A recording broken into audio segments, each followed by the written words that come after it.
out there. Welcome to yet another episode of the Eye Test. I'm your host, Mark Coles, and I'm with my co-host, Shawn. What's good, buddy? You know what I'm saying? I'll tell you what's good. Actually, you know what? I can't tell you what's good. I can tell you what's not good, though. Okay. The fucking game that I watched on Sunday night. But let's continue, you know? What wasn't good about that? Help me understand, man. Everything.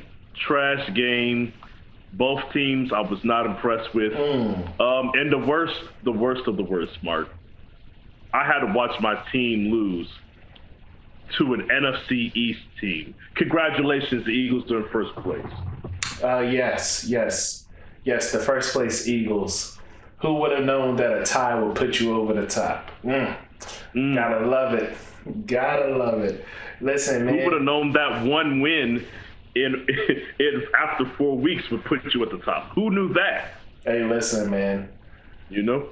Hey, at the end of the day, Doug Peterson, this is probably the only time you're going to hear this from me. You were somewhat of a genius, I guess. You knew that a tie is better than a loss. I mean, morally it's not, but on the record it is.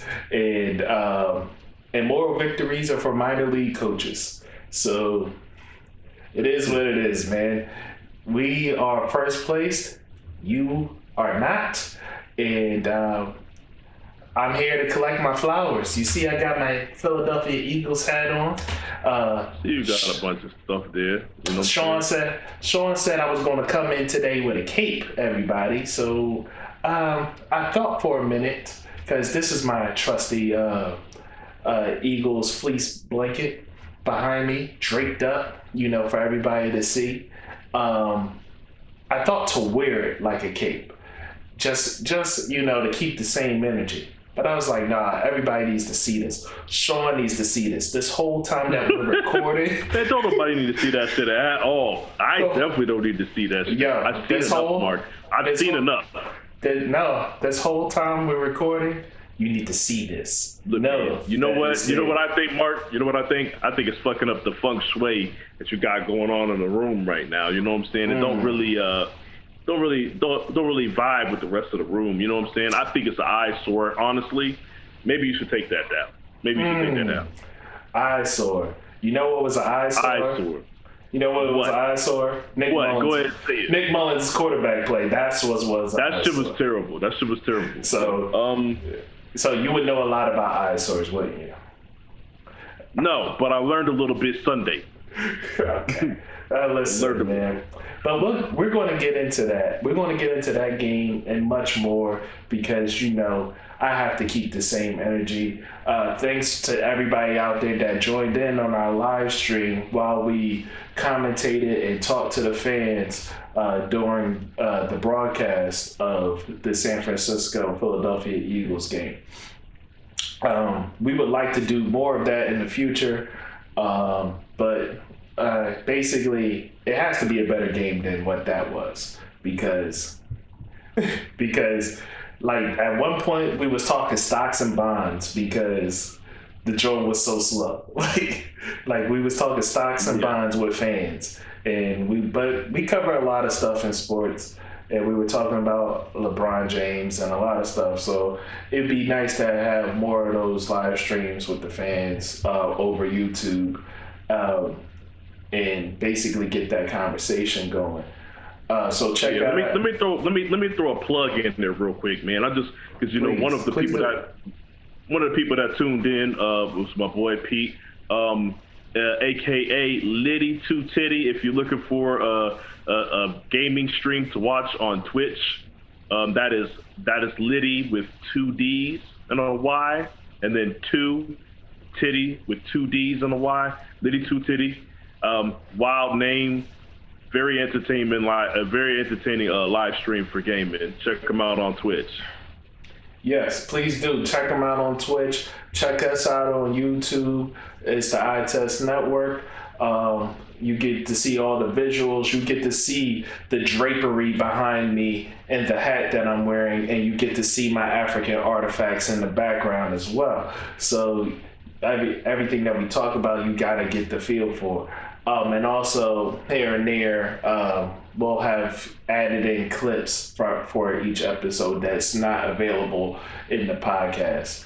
Like, for instance, last episode, for episode 20, we had a clip for Peter McNeely's his interview before his fight with Mike Tyson, where we referenced him, his poems and everything. We had actually included those clips into the YouTube.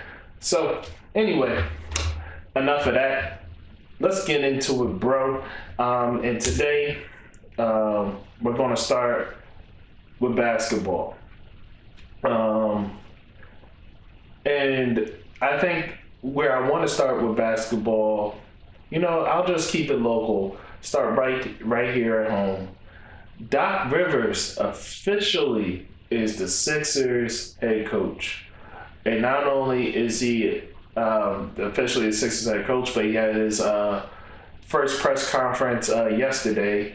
And in the press conference, he addressed many things, such as Ben Simmons' ability to create shots, what he's looking forward to in being the coach of this team, and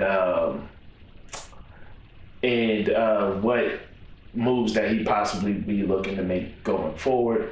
What I took away from this was that, I already felt this, but he may very well be the right man for the job. We had this conversation before, Shawn, you and I, and we talked about his treatment of star players, and that's still a concern. That is a concern. But one thing that doesn't concern me is his X's and O's. When he is coaching, now his X's and O's don't concern me at all.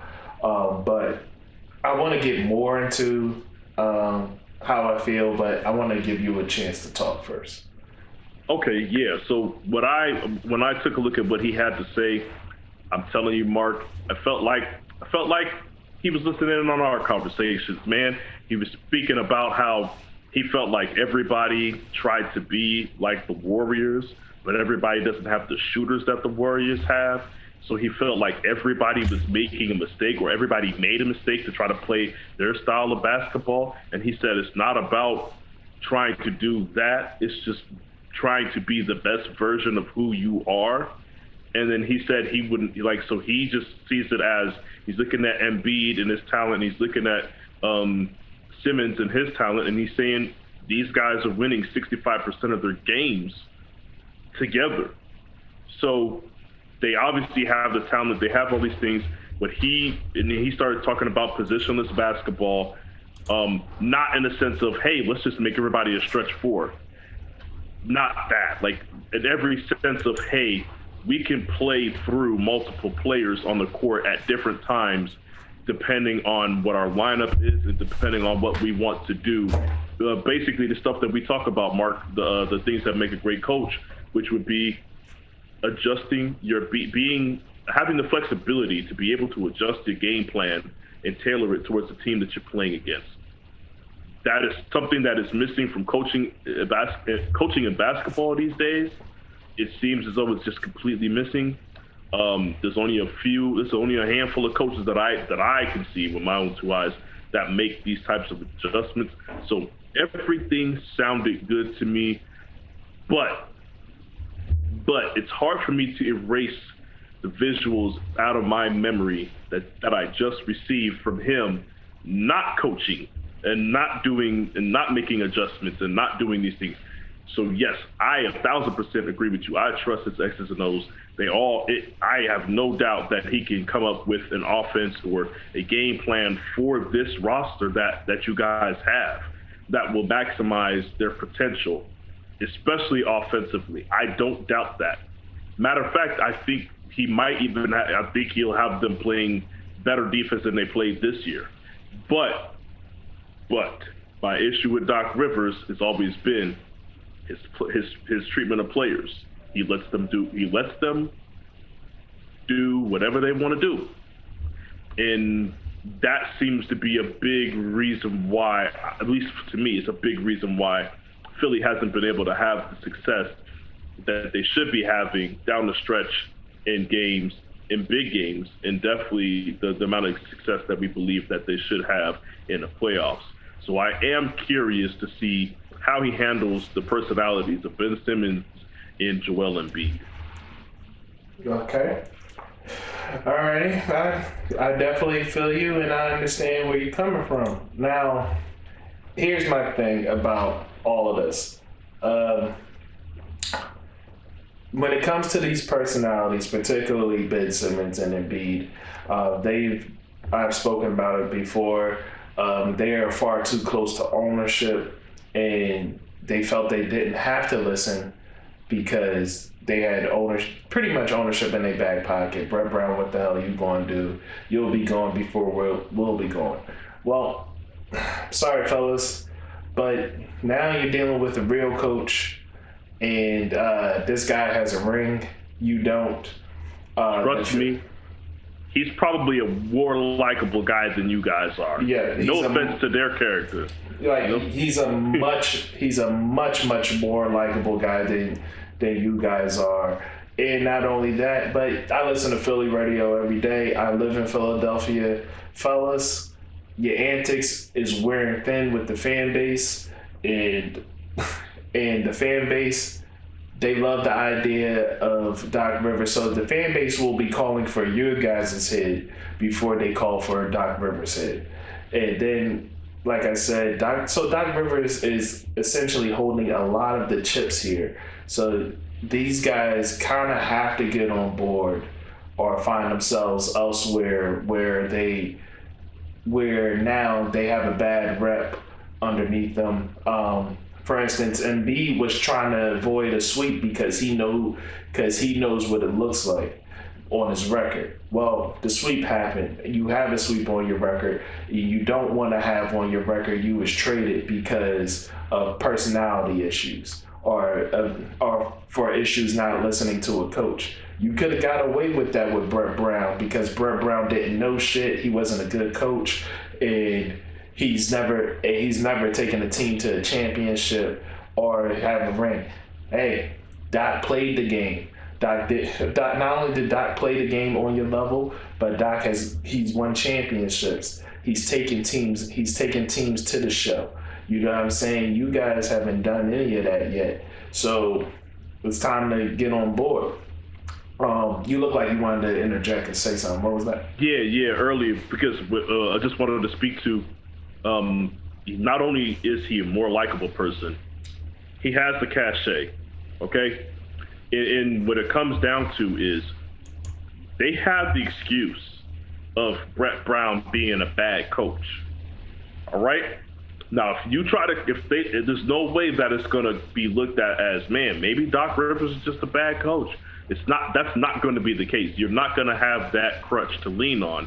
So immediately, if things start going bad, they are not going to be looking at him. They're going to be looking at, like, we brought in a championship caliber coach for you guys. Yes, Brett Brown wasn't the guy. We got you the best available. We got you somebody that wasn't even available. That's better than everybody that was available, right? So what is going to be the excuse now? Like, they have to understand that what his cachet means, and they have to understand the person that he is, and the fact that everybody loves him. You know what I'm saying? There's not one executive in this league or owner in this league that'll have anything bad to say about Doc Rivers. So just know that, like you said, he's holding all the aces. You guys are going to have to show up and perform in whatever attitude adjustments they need to make. They need to make them now, because it's going to be, I have a feeling it's going to happen real soon, Mark. I don't even think it's going to be, it won't even be it might not even be half a season, man, before, the pressure starts coming down on them as the players and not everybody else. Yeah. Playtime is over, fellas, in a lot of ways. There's going to be a little bit of a change here when you got this going on. You have Doc, like what Brett Brown did here, where he was trying to fit a square peg into a round hole, with his system, is not the same thing that Doc Rivers is going to do. He said as much in the press conference, and he's shown that in the past that that's not what he's into. Now, for instance, he's not going to try to make you guys 3-point shooters. He's going to figure out how to make it work. And one thing he said about Ben Simmons, which I may not necessarily agree with, he said Ben Simmons, he may not necessarily need to expand his shot, but basically expand his usage of his shot, of the shot selection that he has. So basically, maybe the coach will actually draw up plays to where Ben Simmons could score. Maybe that'll actually happen. So that way you don't end up with Joel Embiid trapped underneath the rim while Ben Simmons is driving. Because if you actually drew a play up, you could draw Joel Embiid outside the rim so Ben Simmons could go in. But I don't know. So peep game. So one of the things that was mentioned in the article, I don't know if it was the person who wrote the article or whether it was Doc who was commenting on that. I think it was Doc, and he was talking about when they played against them recently, and it said, and then he was talking about the high screens that they were playing, where they were playing off of each other, Ben Simmons and Embiid, and that's how they were able to get their shots off and get their points. And me and you, Mark, we talked about this. We remember we had this whole conversation, this whole episode where we were just going back and forth, bouncing ideas off of each other about how you can make that offense work with the both of them there. And that was what I was like, yo, man, like in Houston, right? Clint Capella is just in the lane. He doesn't do anything except for hover around the lane. But yet you have another player like Harden who likes to drive to the lane. What do? They just have Clint Capella trail. They just have him trail. You got the option to lob. You got the option to do all these things. If that's Embiid, then you have the option to dump it off to him. And now he's sitting in the post because Ben Simmons just drew the attention of the defense. Now you got a one-on-one situation with Embiid trailing in the lane, where if he wants to pull up, he can pull up. If he wants to put his back to the basket, he can. He can do whatever he wants from there. Like, there's so many different ways for this to work, and it thought it was very interesting that he pointed out, hey man, this is how they beat us, man. They were doing the pick and roll. They were doing the high screens, playing off of each other, and we didn't have an answer for that. Like he took note of that when he played against them. You know what I'm saying? These are the things.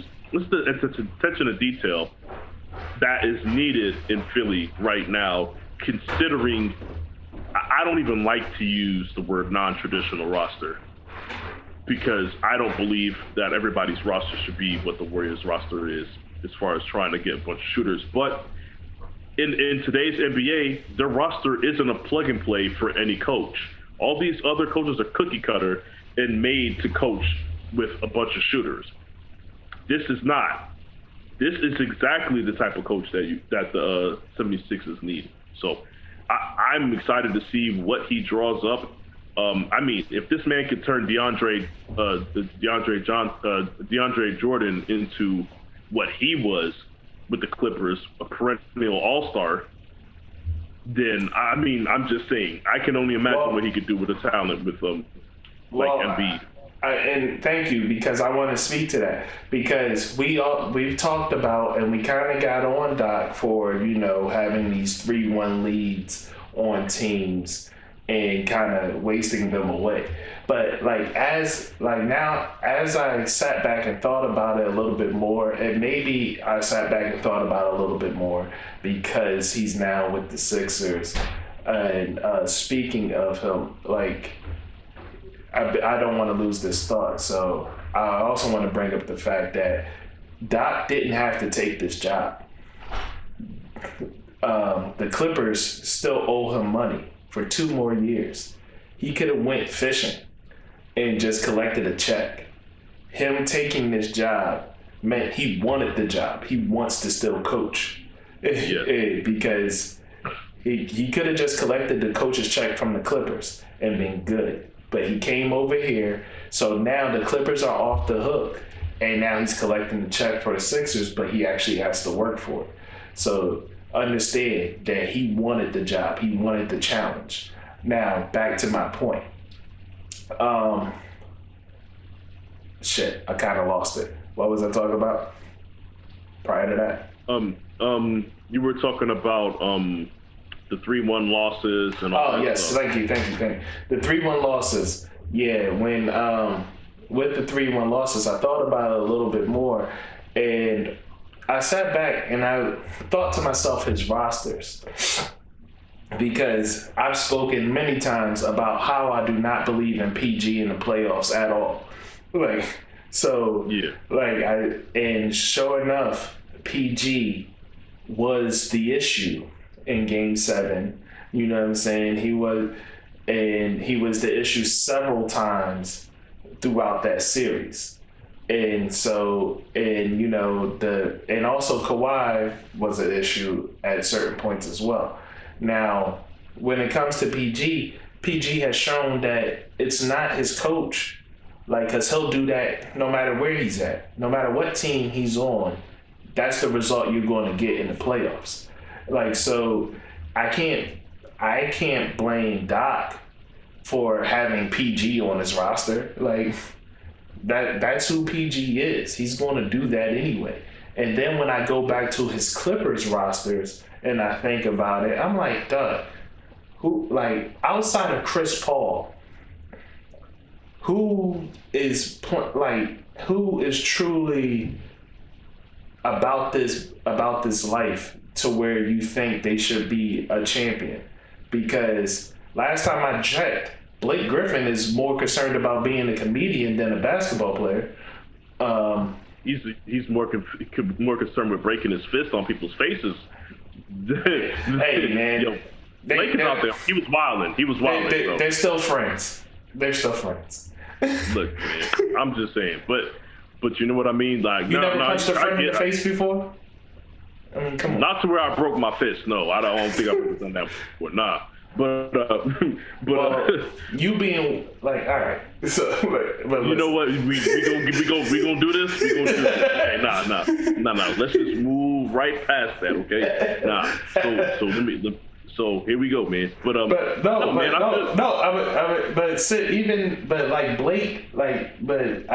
Blake being what he is, like I said, he's more concerned with being a comedian than a basketball player.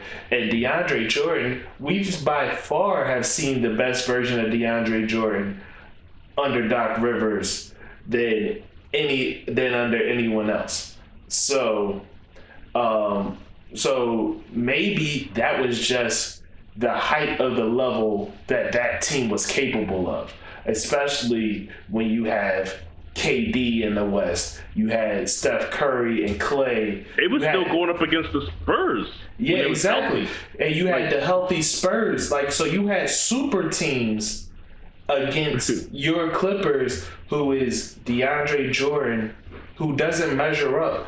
He's not as good as the best player. Let me just make it very clear. DeAndre Jordan was making first team all defense, all that stuff.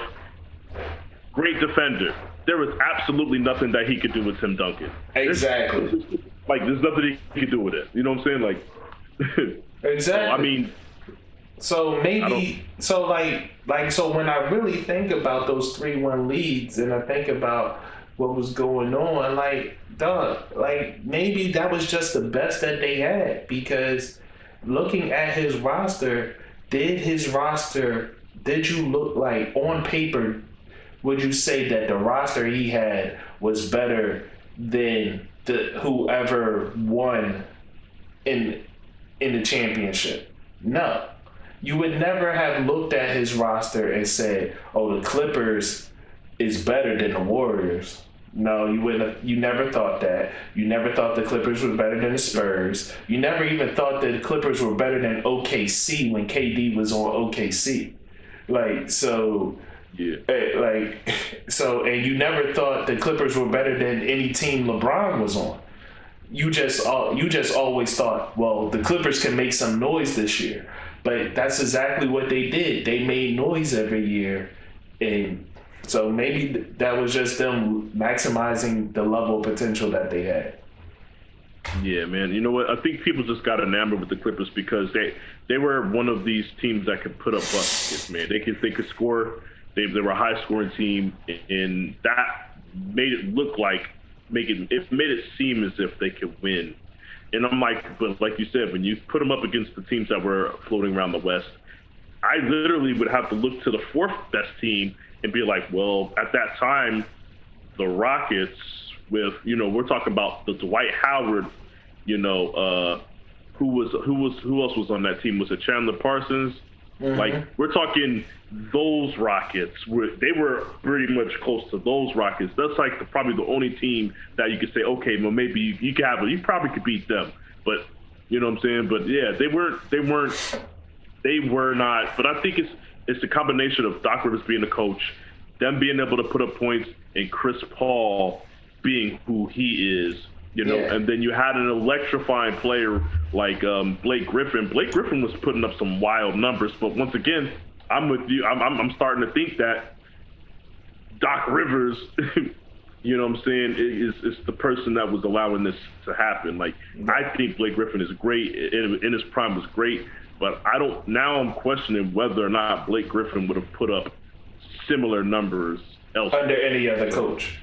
Yeah, so I don't know, man. But yeah, so Doc Rivers, it is what it is. Sometimes people get a bad shake, they get a bad shake, they get a bad luck, or personally, I still think, 6-3-1. That's too much for me still. I don't give a fuck who they was playing. It's still, but I do understand your point about you never thought they had a championship roster, or you never thought that they should be favored if they ever even get there.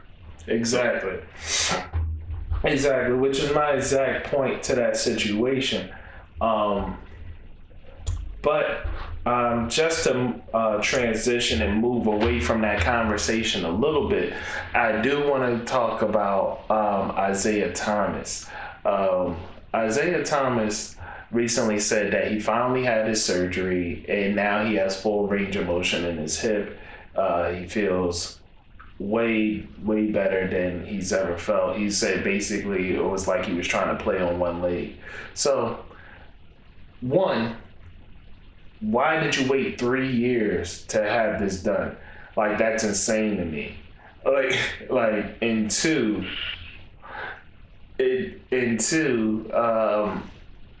what do you think your prospects are now? A lot of it, the first part is pretty self-explanatory, but I would like to hear your thoughts of where do you think Isaiah Thomas should or could go if he's the Isaiah Thomas that was in for the Boston Celtics? If he is that person, that's a big if, Mark. So let me just start by getting to the first part. I know you said it was self-explanatory, but I can tell you why he waited 3 years. It's called arrogance. It's called arrogance and desperation. All right? It's a weird combination. You sound like the two can't go together, but it can. You know what I'm saying? Too arrogant to humble yourself, to accept anything less than what you think that you're worth. And then it's the desperation of trying to get what you think you're worth. So when he saw that, when everything shook out and it was like, okay, he's going to get traded, right? And he got traded and he's going to go play with LeBron. He probably thought, you know what? This is really going to work out for me still, because I can do what Kyrie was doing. I mean, I'm not even going to lie to you. I thought to a certain extent he would be able to do that based off of his past 2 seasons that he had with the Celtics. Now, if he came into that thinking that he's like, all I got to do is get through this season, okay? All I got to do is get through this season and I get my check. Obviously, health was a problem because remember, because he didn't start till like halfway through the season, and then and then he didn't look like himself. So, I'm sure that's probably bad advice from doctors. You talk to these people; they're looking for the bag, just like the way you looking for the bag. They're gonna tell you exactly what you want to hear. They know that if you get to the court, and you look good, then they're gonna look good. They're gonna push that shit the same way you're gonna push it. Y'all both chasing the bag. So that's where the arrogance comes in that first year. Then when he doesn't get the bag, then it becomes desperation. Because in his mind, he's not thinking about what he's worth now. He's thinking about what he was worth that last year when he was in Boston and what he was supposed to get. You know what I'm saying? Some people focus on what they were supposed to get, not on what they should get right now. And that's what I think he's been doing for the past 3 years. The past 3 years, he's had this $100 million on his mind. So that's what it is. Now he's finally just accepted it, that he's not going to get that money, got the surgery, and now he wants the ball. And it's like, you wasted 3 years of your career. You're older now. You're already a smaller guard. You already had all the odds stacked against you. And the only thing that was going to get you that bag was the fact that you had everything in black and white on paper. You had all your stats. You had, hey, I took us to the Eastern Conference Finals. I did, you know what I'm saying? You had all this stuff going on, all this stuff on paper that you could just show somebody and say, overlook my height, overlook my size, overlook my age, overlook everything. Now you don't have that. So I don't know what he's expecting from this, but let me just get to the question that you asked. You said, where do I think would be a good spot for him? If he is the guy that he used to be, this is the shitty thing, man. Warriors play the ball that would have benefited him, but he's the wrong height and plays the wrong position. So I don't. That's not going to work. Okay. The Lakers ain't it. Okay. I don't know what the Clippers plan on doing next year, but that ain't it either. Okay, I'm gonna skip all that. A place that I think that would fit for him would either be in a backup role back with Boston, or if he were to go somewhere, trying to think. I don't think there's any starting positions that I think he would fit in, but I think he would fit perfectly in a backup role in a place like Phoenix or a place like Milwaukee or a place like Boston. But Milwaukee or Boston as a backup. I don't think this is one of our topics, but there's rumors that Devin Booker might be headed to Milwaukee. But the one thing that Milwaukee is missing is a playmaker, an actual playmaker that can get their own shot and be able to create and kind of facilitate. And if he's the guy that he used to be, that would be much needed in Milwaukee. So I guess Milwaukee would probably be the best place if he was the same guy that he was 3-4 years ago. Okay. Yeah. All right. I feel you. Well, you said anything that I possibly would have said to the first part, so I'm not going to do that. But to the second part, my nomination for the team where he should go, even if he's not who he was 3 years ago, if he's even able to be half of who he was 3 years ago, this would still be a good situation for him because money-wise, this still works out for the team that I'm talking about. And that is one Philadelphia Sixers. This Philadelphia 76ers, they need a shooter. They need a real shooter. And now, mind you, now that Doc Rivers is on the Sixers, maybe Tobias Harris can be the Tobias Harris that came from the Clippers. Because under Doc Rivers, Tobias Harris was a shooter that somehow got lost coming here to Philadelphia. Now, so maybe he can maximize that talent that he once maximized out of Tobias Harris. But with that, you get Isaiah Thomas. He has the ability to shoot.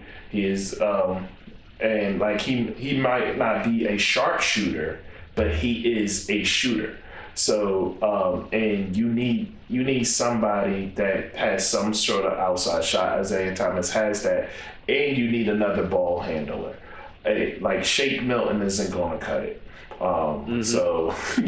So you need another true ball handler, and you'll have that in Isaiah Thomas.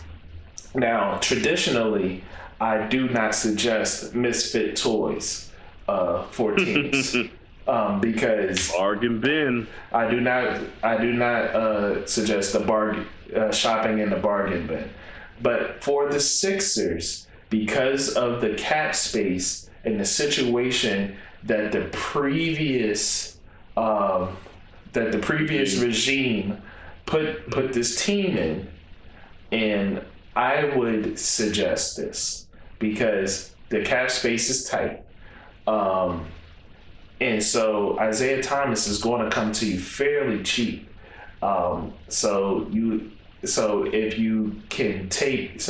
I would take that gamble because he's going to come to you fairly cheap, and try to get Isaiah Thomas. Now, you get Isaiah Thomas, we'll see where we go from there, and maybe somehow you can offload somebody and get a higher draft pick.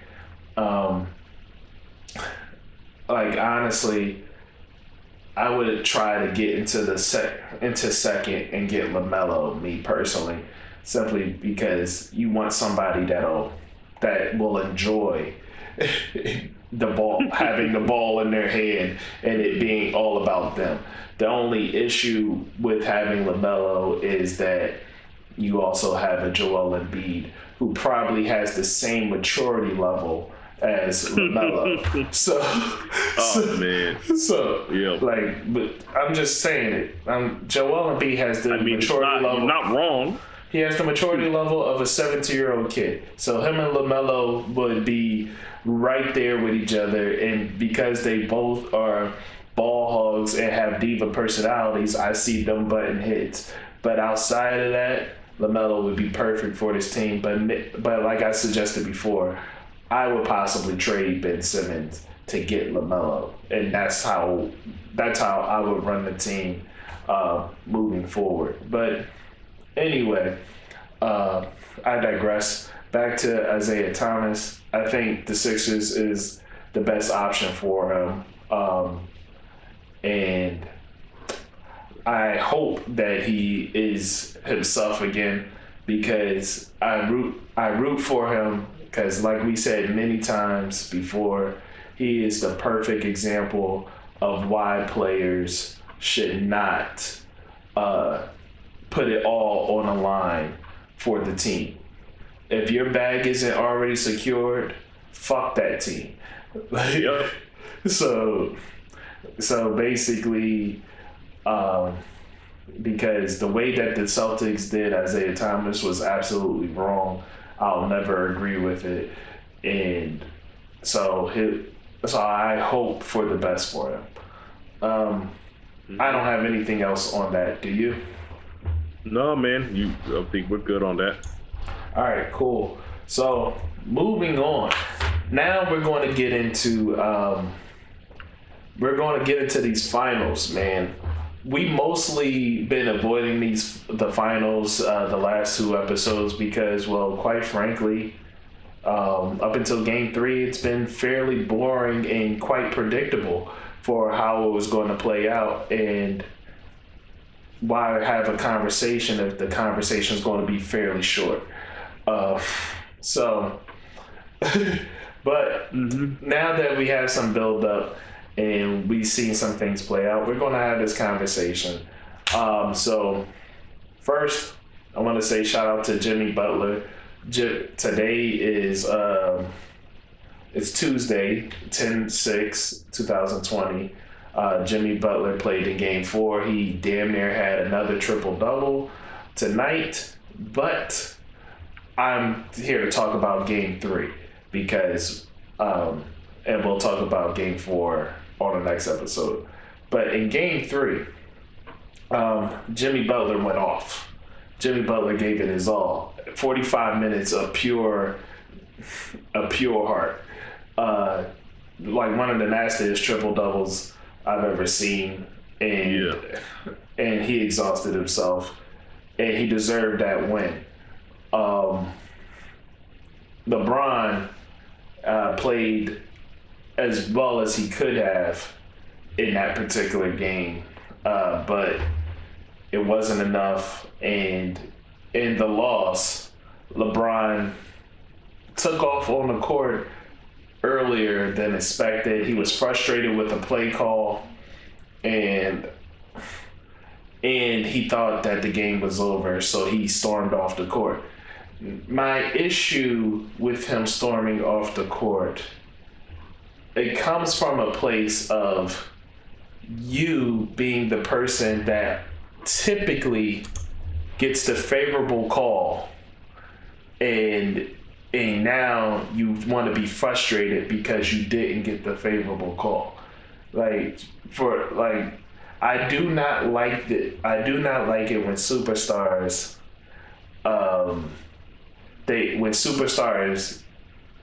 get treated like everyone else and they act like they're being treated less than everyone else. This is the treatment that everyone else gets, but you're not used to getting it. Like, the rest of the world lives at this level, but you're so used to being up here on your pedestal that you feel like you're down here when you're basically even with everybody else at that particular time. And I hate, it's one of the things I hate about basketball in general, that people accept, well, he's a superstar, he's going to get that call, or he's this, I hate that acknowledgement. I hate that in basketball. I hate it in football, because in football, that's a conversation seemingly strictly for quarterbacks, but in basketball, it goes to superstars. And he's a superstar, he's going to get that call. You got to give him that call, blah, blah, blah. Or you can't call a foul on him. He's LeBron James. No. Hey, guy, if you're LeBron James, I should hold you to a higher standard than everyone else. You shouldn't be held to a lesser standard because you're a superstar. The standard should be higher. I should be expecting more from you. You shouldn't be getting away with calls. I should be more stringent because you're the superstar. You're better than everyone else. So the foul that you committed, you should know better. If you're that guy. I've watched LeBron James in this finals commit several blocking fouls and they be called charges. And then I watched this dude charge people.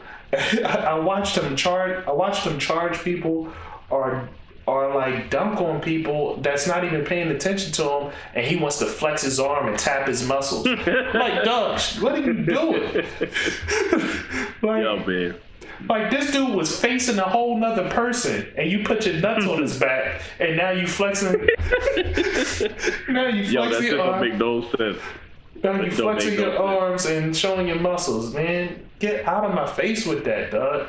That's like sneaking somebody, knocking them out cold, and then talking about I got better hands than them. Exactly. It's wild. It's what hands? You guys didn't even fight. You snuck them. What are you talking about? Exactly, man. A reference I made in our live pod was I watched this dude get in the way and start tap dancing like he's Gregory Hines, and they still called the charge. What are you talking about? This dude never set his feet. Why are you calling the charge? Make it make sense to me. I don't get it. And my issue, and part of the reason why I really don't want to talk about these finals or anything like that is because, let me be very clear. The Lakers they are the better team. They are the better roster. They have they have overall smarter players. Well, they have savvy veteran players. Exactly. A bunch of them on their roster. They got guys that have a lot of playoff experience on that roster versus what Miami has. Yeah. Exactly. So they are the better team, and they will. And I already expect you to win without the refs' help. So the fact that you also have the referees behind you, I feel like it's 8-on-5 out there. Like I feel like the referees are just right there with you, and like I said, you are the better team. Without the referees' help, you were going to win. So with the referees' help, it's just completely unfair, and it's almost an unwatchable experience. So LeBron is smart enough to know this. Like the man once broke down an entire quarter of basketball play in an exit interview from a game. Like, he knows what's going on out there. So when you get frustrated with a play call that didn't go your way, shut the fuck up, deal with it. You're going to win the series anyway. Be a man and show some class. Relax. All right. Let me get into it, man, because my take is slightly different, but I think we're saying the same thing, man. Because for me, I got a few issues here, man. Like, I am not a person that's going to just immediately slam somebody for doing the wrong thing. I'm a person that believes, I want to see, this is the part where I think the media is supposed to be there for. He walks off the court early, pouting, okay? Pouting while he's walking off the court, okay? People can sit here and speculate as to why and try to guess what's going through his head and all this stuff. But this is why the media is here. They're supposed to sit in front of you with the mics there and ask you, what were you thinking when you walked off the court, okay? So for me, the fact that they asked him about it, I want to say they asked him about it yesterday, or whenever they asked him about it, he said, they asked him, hey, did you walk off the court because you were frustrated or because you were losing and frustrated about the loss, or was it because you didn't know, or is it because you thought the game was over? And LeBron James' response was both. Like, how ridiculous is that statement for him to say both, right? So for me, this is my issue with it. Off rip, my issue is this. I can forgive you if you do that, and it's a moment. It's an emotional moment for you. This is high emotions. You're in a playoff game. This is not just a playoff game. You're in a championship series, right? Okay, we get it. It's passion behind it, man. I've cursed people out for less on the court. Okay, so I understand the passion. But in the heat of moment, that I can give you that. But when you step up in front of that podium, now it's time for you to fess up. You know what I'm saying? You have to come out and be like, that was on me. That was my bad. Like, hey, look, yes, I was frustrated. Yes, I walked off the court early. I shouldn't have done that. You know what I mean? Yes, it looks bad. Yeah, you guys are 1,000% right. That looks bad on me. I'm not setting the right example for my teammates, for the younger teammates on this team, and I'm not setting the right example for the kids that are looking up to me and saying they want to be like LeBron James, right? This is what he needs to say. He's Mr. PR. He knows exactly what to say every time. He likes to feed the media little nuggets. You know what I'm saying? Little pieces that they want to hear. Like I swear to you, Mark, if I have to see another Kobe reference during this playoffs, I'm gonna fucking lose it, man. I'm gonna fucking lose it. LeBron James scored his 24th point or the 81st point at the 8-minute and 24-second mark of the third quarter. Let me tell you something, Mark. I will fucking strangle somebody. Okay? I'm tired of this shit. Yeah, that was the most ridiculous stat line in the world. Dog. And then you'll see fucking LeBron and like after every fucking win, LeBron, yeah, man, we did this shit for Kobe, man. Like, you know, I felt like he was in the building last night. Like, man, like. Look, man, if you got the fucking time and the right frame of mind to sit there and think of all the goddamn Kobe quotes that you could come up with for your fucking press conference, okay? If you could do that, then you can surely figure out how to fucking apologize for your actions, for you acting like a child or walking off the court early. Hey, yo, maybe he never gets past page 8 of any book because of Kobe. Oh, look, man, look. Look, man, I don't know. Hey, shout out to Lane, man, for bringing that up. Like, talking about, why don't you just tell him to finish reading his book, man? Tell him to read his book. I'm like, look, man, I don't know what's going on. It was brought up. They said this man's been on page 10. I don't know. He's been on page 10 for, what, a month and a half now? I don't know what's going on. I don't know if he's reading these books, you know, but it just speaks to another thing with me with LeBron.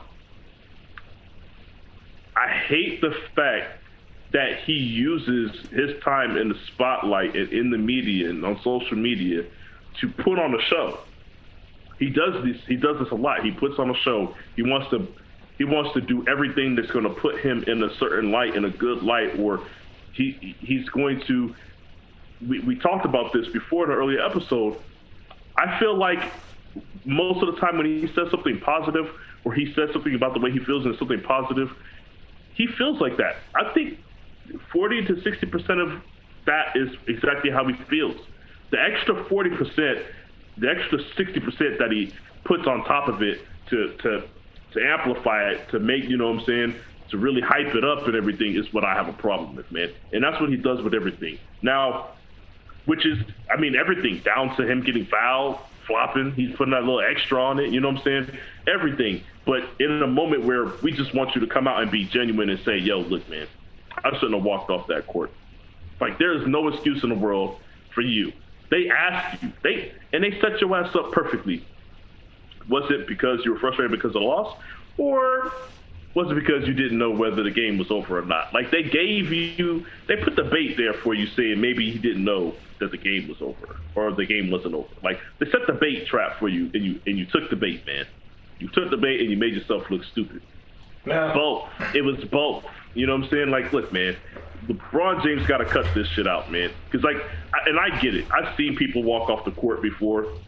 There was even a picture floating around of him walking off the court after winning game 1 in the Denver series. They were up 20.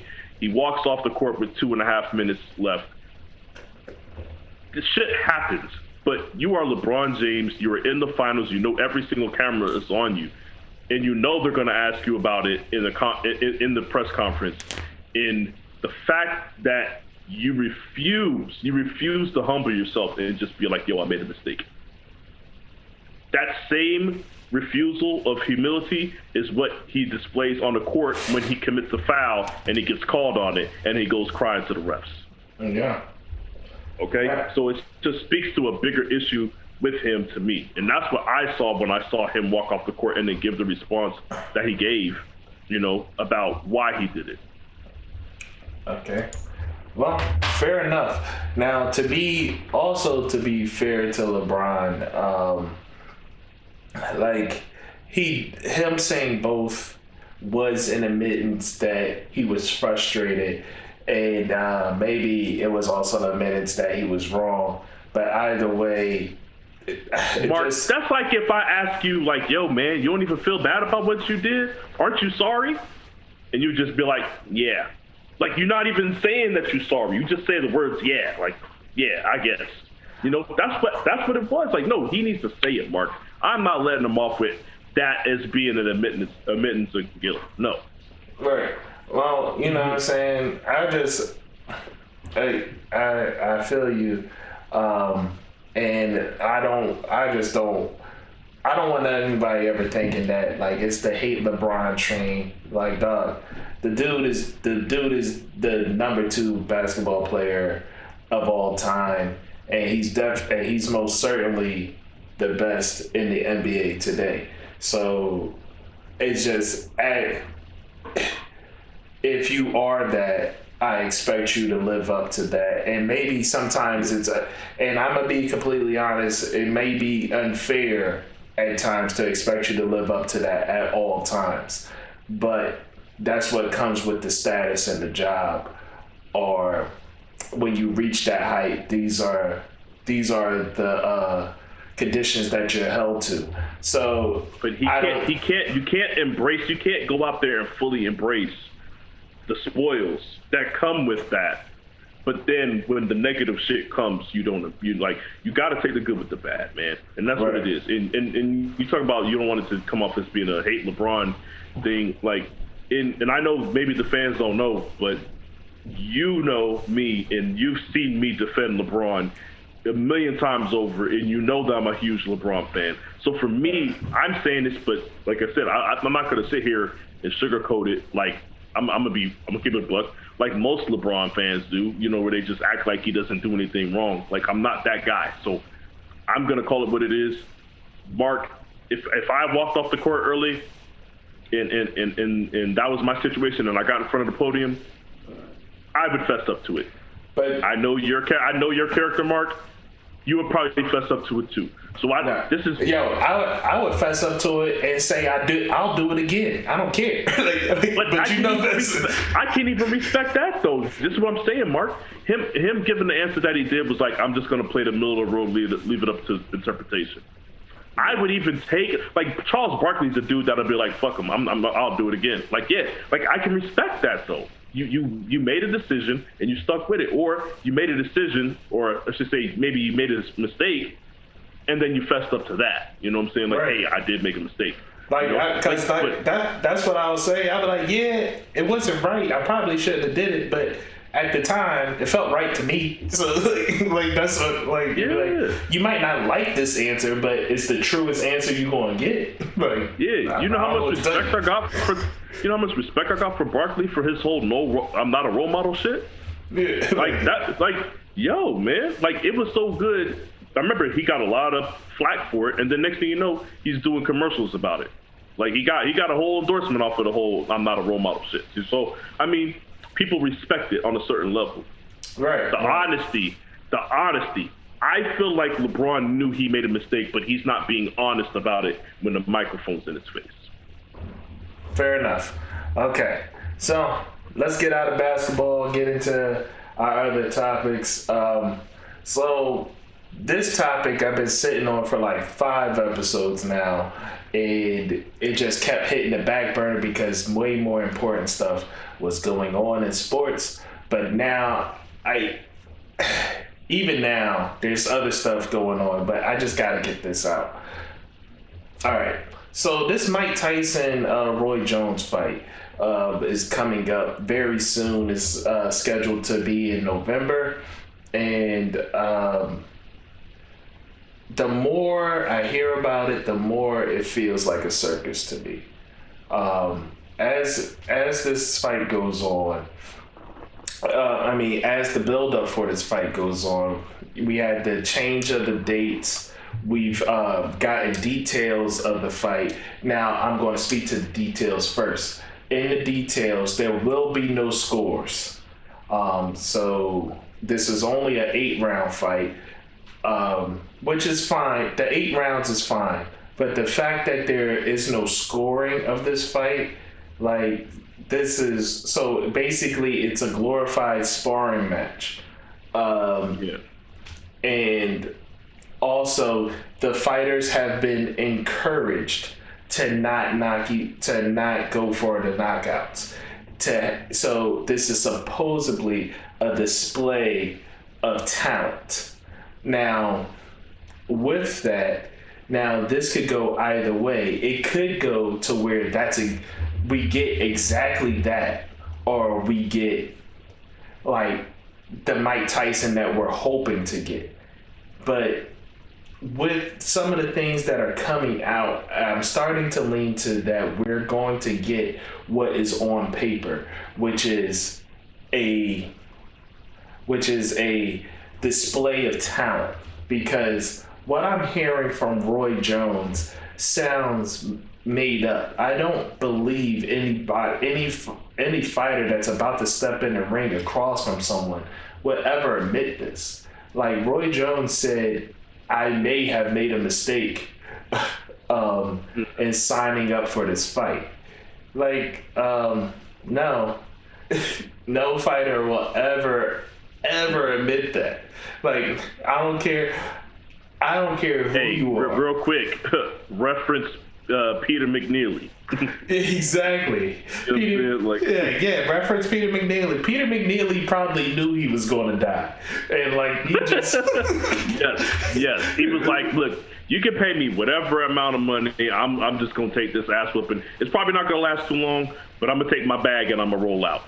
Yeah, I'll hype up the fight. Don't worry about it. I'll sell that shit." Exactly. You know what I mean? Yeah, he's like, and this is for last but not least, Springfield. Yeah, there you go. Like oh, this was so horrible. Listen, man. It is what it is. Like, you're going to sell that fight no matter who you fighting, whether you think you're going to win or lose. You're not going to admit that you're going to lose. Doug, you know firsthand that if the bully in school was to fight you, you don't go saying, "Look, I can't beat you, Doug. Don't beat me up." Like, no, you go and like, "Fuck it, whatever. Let's do this." Like, you got to. You hear now. This is what it is. But anyway, Roy is talking that craziness, and I just don't buy it. So it got my conspiracy theory brain rolling that maybe they're just building this up so that we all expect them to fight and truly go for it. But why would you truly go for it if nobody's scoring at all? Like, so that would make you think, oh, you have to go for the knockout, but it's not. But it's not really suggested. And when you consider these fighters' ages and stuff like that, I don't think Roy Jones would really sign up to fight Mike Tyson, knowing that Mike Tyson could possibly truly knock him out, because he is undersized. He's always been undersized compared to Mike Tyson. So like that's a problem. Now, mind you, Roy Jones has also shown footage of him doing a lot better in training, because some of the earlier footage of him training was absolutely ridiculous. It looked like he was going. I was like, damn, you damn well may die in this ring looking at some of this footage. Like, you look terrible. But looks like he got his feet under him again, and I'm going to watch this fight regardless. I'm just preparing myself to not see the fight that I expect. Yeah. Because it started, like, with all the commentary and the comments about it, it's just starting to feel like a circus to me. So, how about you, bro? Yeah, so I'm going to read this quote because I know a lot of people didn't read the whole quote from when he said from what he said. But I'm just going to read this so people understand what was said. He said, "If anything, I made a mistake going in with him. He's the bigger guy. He's the explosive guy. He's going to have all the first round fireworks, not me. I do have first round fireworks, but he's no more for first round fireworks than anybody to ever touch boxing, other than maybe George Foreman. With him having the first round fireworks, he'll be against a guy smaller than him, maybe 40, 50 pounds smaller than him." Okay, so I know a lot of people read it and immediately was like, yo, Roy Jones said, what? Oh man, he's shook, he's scared, you know what I'm saying? Like, he's terrified, like, you know what I'm saying? He sounds like he don't want to fight him, right? And then when I look at it when you look at it and you break it down, it's like, okay, he's not really saying that he's terrified, but he's talking about the size difference. He's talking about how he's known for this first round, you know, he'll just come at you and all that shit. And it's like, this isn't new news. Like, this is old shit. Like, but so I'm starting to lean to what you're talking about. Like, he's saying what he needs to say to try to sell this fight. But once again, Mark, if we're talking about the fact that they're going to be encouraged not to knock each other out, then why is he trying to sell the fight by saying, hey, man, this guy might knock me out in the first round? Right. You know what I'm saying? It's starting to just sound like theatrics. You know what I'm saying? Exactly. So yes, it is blowing smoke now. You know what I'm saying? Hey, he's fighting me. I'm a smaller guy by 40, 50 pounds. I think what they did was they realized, hey, people, when they first did it, they probably thought, man, people might want to see this because it's Roy Jones and it's Mike Tyson. Oh man, this is a fight that we never would have seen. We never got a chance to see. This will be dope. They're both big names. People would want to see. The Roy Jones fans would love to see him fight Mike Tyson. Mike Tyson fans would love to see him fight Roy Jones. I don't think they expected the responses to be, we're waiting to see Mike Tyson kill him in the ring. I don't think they expected the response video-wise to be the video that Roy Jones put out and then the video that Mike Tyson put out. They said, we're going to do this fun little charity match. We're going to make a bunch of money.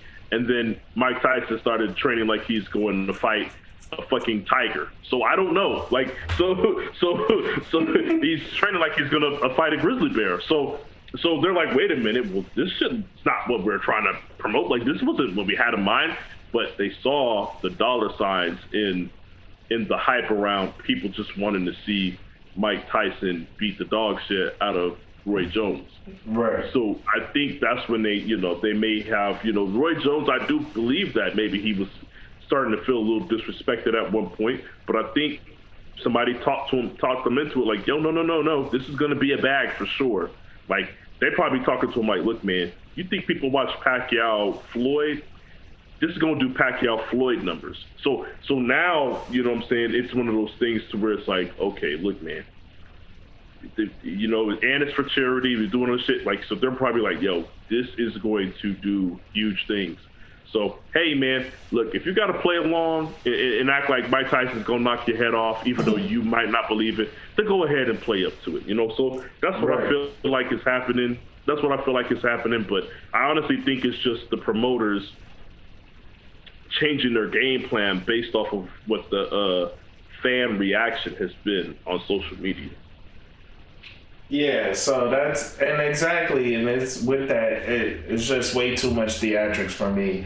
I'd rather just see a fight, a genuine, real fight, and now I'm being convinced less and less that that's what we're going to get here. Yeah, I'm not liking the details that you just gave, man. I'm not liking it at all, man.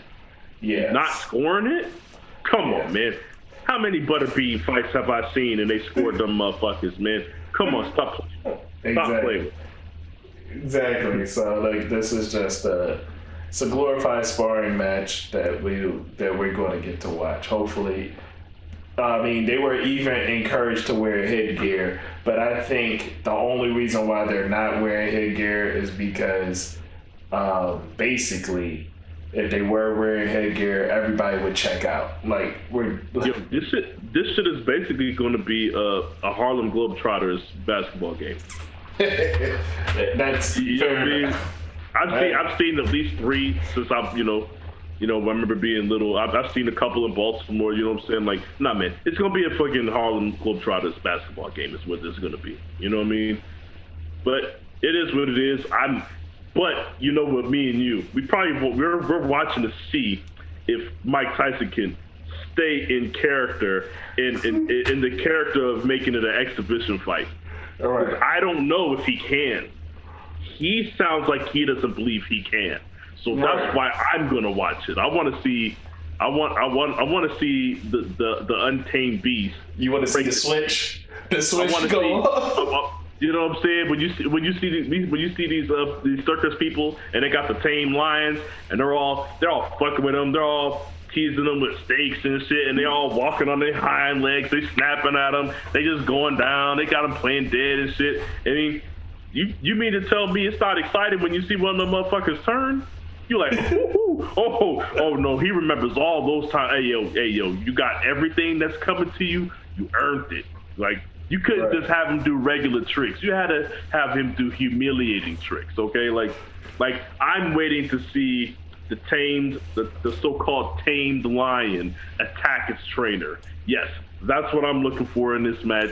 I'm waiting to see Mike Tyson that's like you said. I want to see that switch flip to where now he's back in 2002 and he's in a boxing match. Like that's what I'm trying to see.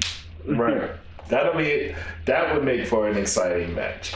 And either way, like you've told the world already, you snitch.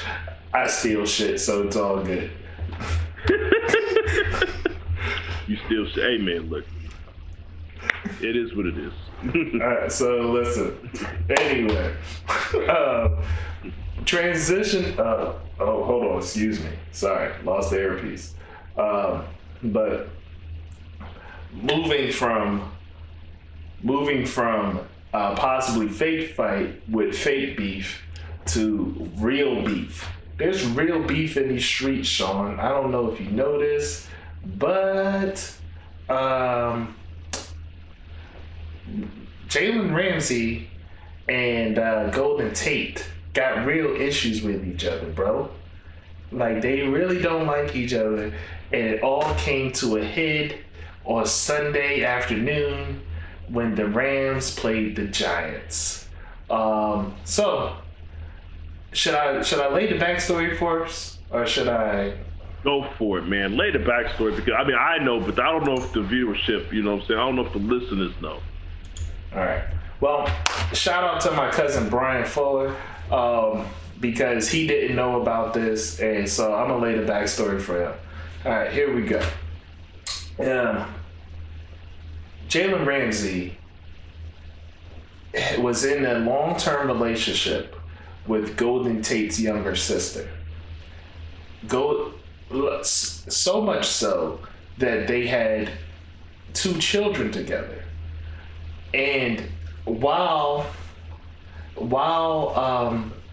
Golden Tate's younger sister was pregnant with their second child, Jalen Ramsey committed one of the cardinal sins and gave his best T-Pain impression and fell in love with a stripper.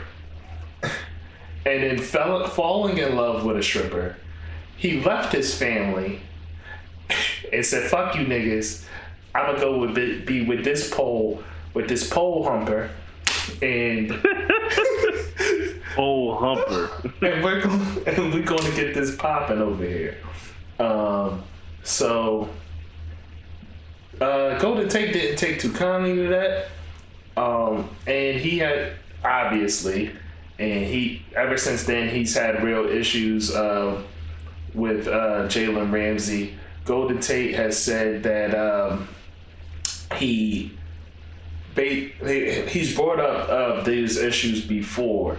I had trouble finding the quotes from him talking about Jalen Ramsey in the past, but this has come up before, and now they actually finally played each other in the game. And in this game, date was circled on the calendar, man. Yep. And in this game, Golden Tate he did catch a pass, and Jalen Ramsey wanted to tackle him bad. Like, Jalen Ramsey fought through the block and laid the most vicious Goldberg spear tackle I've ever seen, dog. Like, it was perfect. Like, he followed through all shoulder, took Golden Tate off his feet, and drove into him into the ground. Like, textbook tackling, the way they teach you in high school. Drive him. You gotta drive him into the ground. Like, it was a bad tackle. Like, it was an amazing tackle, and it was so amazing that I know the refs were ready to throw that flag, but they was like, that was all legal. Let me just go ahead and tuck this back away. And we've seen Jalen Ramsey. Jalen Ramsey is not the type to shut up. So we know Jalen Ramsey was saying some wild stuff after that tackle, like some super wild stuff. Well, maybe I'ma just assume that Golden Tate said to him, "Fuck all the dumb shit.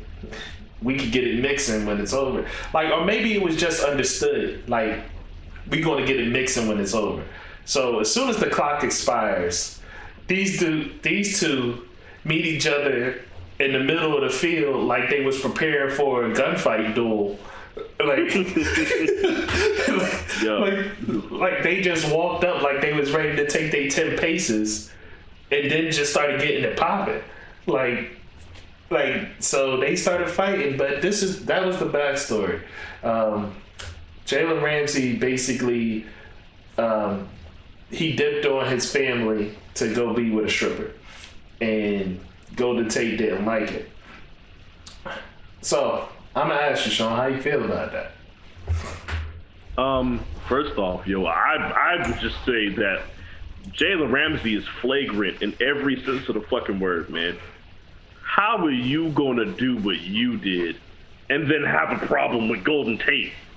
Like, how are you? Like, I know you've been saying a story like Golden Tate has a problem with Jalen Ramsey, but Jalen Ramsey moves as if he equally has a problem with Golden Tate. So that's what I don't get. Like, and if Golden Tate happens to have a problem with you and you're Jalen Ramsey, you gotta eat that. Whoa, or not. What's up? What you got? This is where I didn't want to take things, because we're not invited into anyone's home. We don't know what's going on at home. And Golden Tate could have been a flagrant brother-in-law for all we know. He could have been. He could have been a flagrant ass brother-in-law, and not only that, but Golden Tate's younger sister could have been.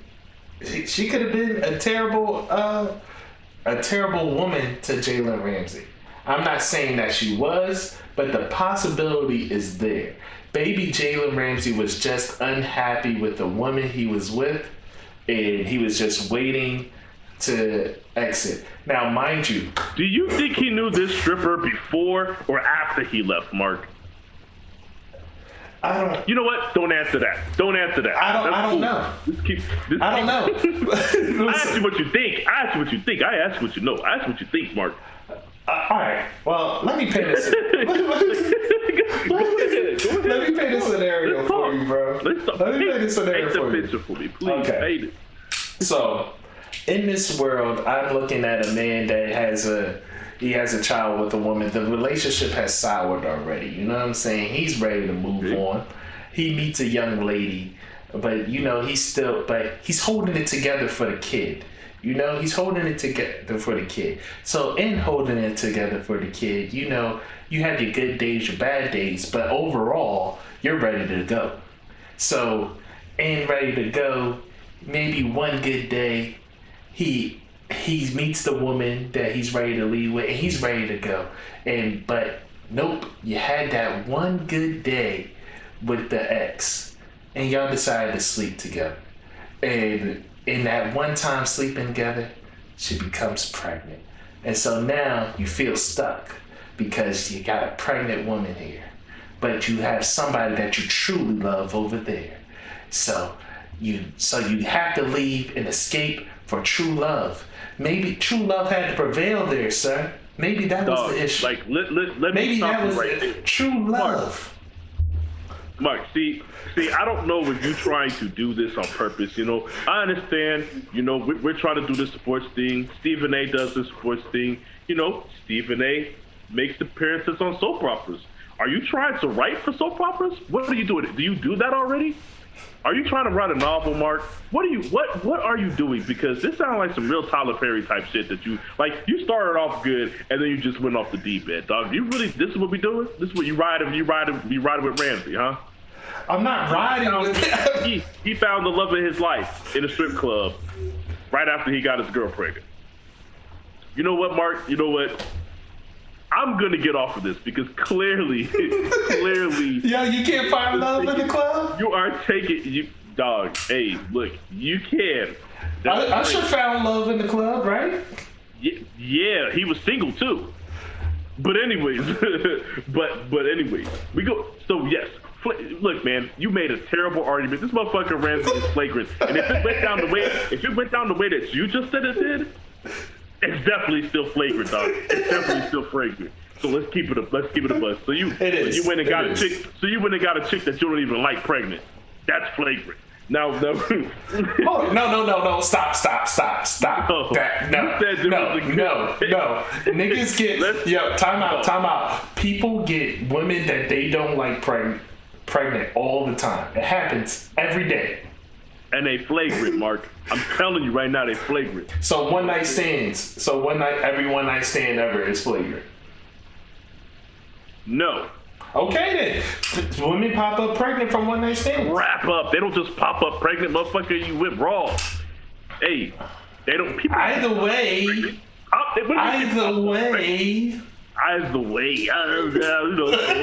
No, man. Get the fuck out of here. Anyways, let me get to the point that I was gonna make. Okay? Yo, let me help you understand. I know you before marriage, bro. So I need you to relax. I need you to relax. I also know you as well. I need you to relax. It's magic. It's magic that you didn't get nobody pregnant.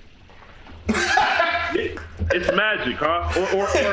Or were you just responsible and not being flagrant, Mark? I think you were just being responsible. No, my pull-out game was impeccable. Oh, come on. Stop it, dog. Hey, you got a mean step back? Yo. Hey. My step back was better than Harden's. You better relax. Hey, look, I'm just saying, though. Hey, you got to be quick with the step back. You know what I'm saying? Yeah. That was all for jokes. Wrap it up, B. Look. All I'm going to say is this.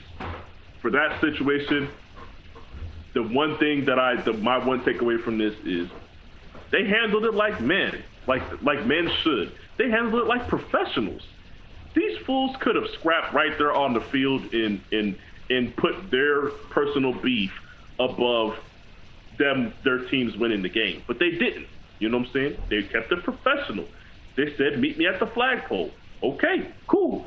After that, they waited. They literally patiently waited until the end of the game, and they made sure everything was clear. They met up in the middle and they scrapped. You know what I'm saying? Like, Mark, let me tell you something. Brought a smile to my face.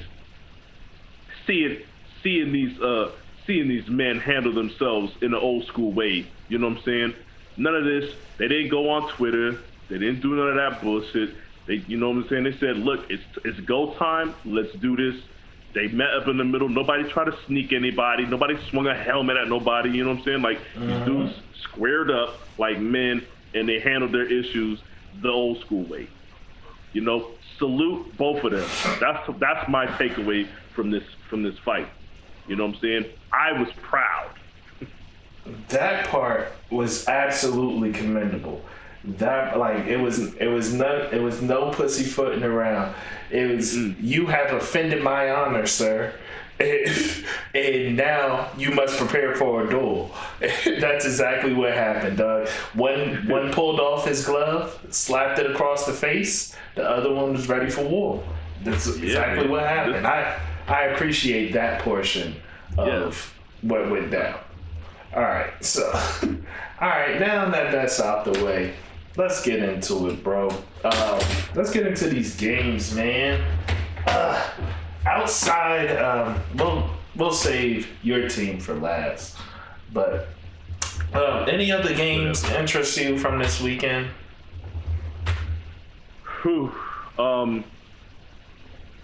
The Atlanta I'm not going to say the Atlanta Green Bay. I would say this: the Colts-Bears game was interesting to me. Mainly because I saw something in the Colts defense. Yeah, it's the Bears. Yeah, it's not saying much, but the Colts have quietly been playing really good defense. The defense was good last year. You know what I'm saying? It was good the year before. So, this is year 3 with their current defensive coordinator.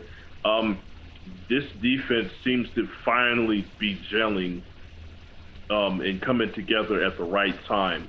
Unfortunately, they have Phillip Rivers as the quarterback, but this defense, to me, they showed me this week that they're legit, man. I mean, it didn't matter. They stopped the Bears on all facets of the game. There was absolutely nothing the Bears could do to move the ball. And the one thing that Nick Foles excels at is getting rid of the ball quickly and making reads quickly. And they were able to shut that down with their pass rush and their coverage.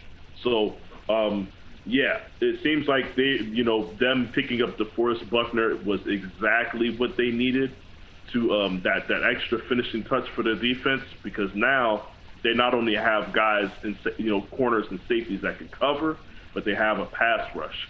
The other game that stood out to me was the Chargers Bucks game. It was a shootout for the ages. You had Tom Brady looking like Tom Brady of old, making it work. It looked like he was in trouble all game, because every time they went down and scored, Herbert would score. He would find a way to get the ball in the end zone. Mainly, I was interested in this game because of Herbert, man. He looked amazing. I don't know if it was just Tampa Bay's defense, but to me, my takeaway was Herbert looks like he's a guy who already gets it.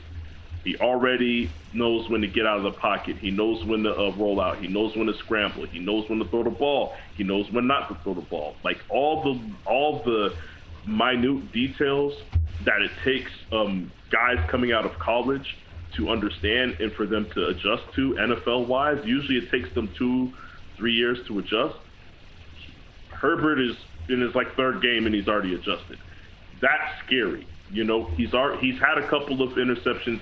I think going into the game he was at 5 touchdowns, 3 picks or something like that. He's still learning. He is, but seeing him put it all together in that game, it was a little scary, man. I know somebody's going to kill me for this, but I said it multiple times on Sunday before the game started, and then it seemed to just really show itself during the game. But I said he reminded me of a year 2 Peyton Manning, somebody that was just getting it, still making those mistakes and throwing those picks here and there. But you could see that, hey, his attention to detail, his work ethic, everything else is there, and it's just going to take a little bit of time for him to perfect it. All right, yeah. This take is much better than your last take from last week, where you were celebrating silly victories. I find it interesting that you don't want to talk about that now, I guess. That's not your takeaway now. You don't have you're not really proud or have anything Mark, to take away from it. You know what? No, first off, if we're going to do that, then must I remind you that C.J. Beathard came in the game and threw for 180 yards in 5 minutes. Yeah. Is that offense not working? Is that offense not working? Did it result in a W? No, it didn't. Oh, okay. But we're going to blame that on Nick Mullins. That's what we're going to do. We're going to blame that on Nick Mullins. But, you know what I'm saying? Clearly the offense thing was broke. C.J. Beathard came in and threw for 180 yards in 5 minutes. I'm going to blame it on Kyle Shanahan. You know what? We could do that too, but I want to hear what you got to say as to why you think it. Listen, man. Buckle up, Buttercup, because you're going to get this work. I'm strapped in. Listen, your guy, the guy that I constantly warn you about, Kyle Shanahan, once again, has shown up and not performed. You were all hyped last week because you beat up on the New York Giants, who are coming up very small as of late. Daniel Jones is not a real quarterback, and they do not have Saquon Barkley. But you were so hyped for what their performance against the Giants. What does that got to do with the defense? What continue? Their defense is trash and always has been. That's enough. Enough said. Are we good? We good. I just have to point out that you're pointing out Okay. offensive players when we talk about the Niners offense. Okay. Last Well, no. But go ahead. Well, listen, because you was talking about how you held them to 9 points and all that stuff, and I wasn't talking about. I did not mention they held them to 9 points. I was saying we beat them by this large margin, particularly because our scoring, and particularly because I felt like Kyle Shanahan's offense was working for the fact that he was able to score 36 points with the players that we had on the field. Listen, man, I don't. Regardless of what it was none of that this week, was it? It was some of that, just a little too late. It was some of that. Okay. Anyway, this is on Kyle Shanahan because if CJ Beathard was anything like he was, if that's a true representation of who he is, then why the fuck was Nick Mullins starting? Why was that ever a thing if that's who CJ Beathard is? Help me understand that. Like, trust me, this banner right here is probably the only time I'm going to raise this shit. Because this banner right here, I want you to get a full glimpse of it, that you only see it because your team was trash enough to lose to us. Like, look, we're bad. I'm gonna have to tell you to chill on the T word, okay? You know what I'm saying? Relax, brother. Relax. But anyways, let me. Look, I'm sorry. Anybody that loses to the Philadelphia Eagles for the rest of the year is trash. You're trash. I understand. You understand? You know I'm not even going to fight you on that. All right, look. I can't even fight you on that, Mark. I'm not. Look, we are a hair above trash.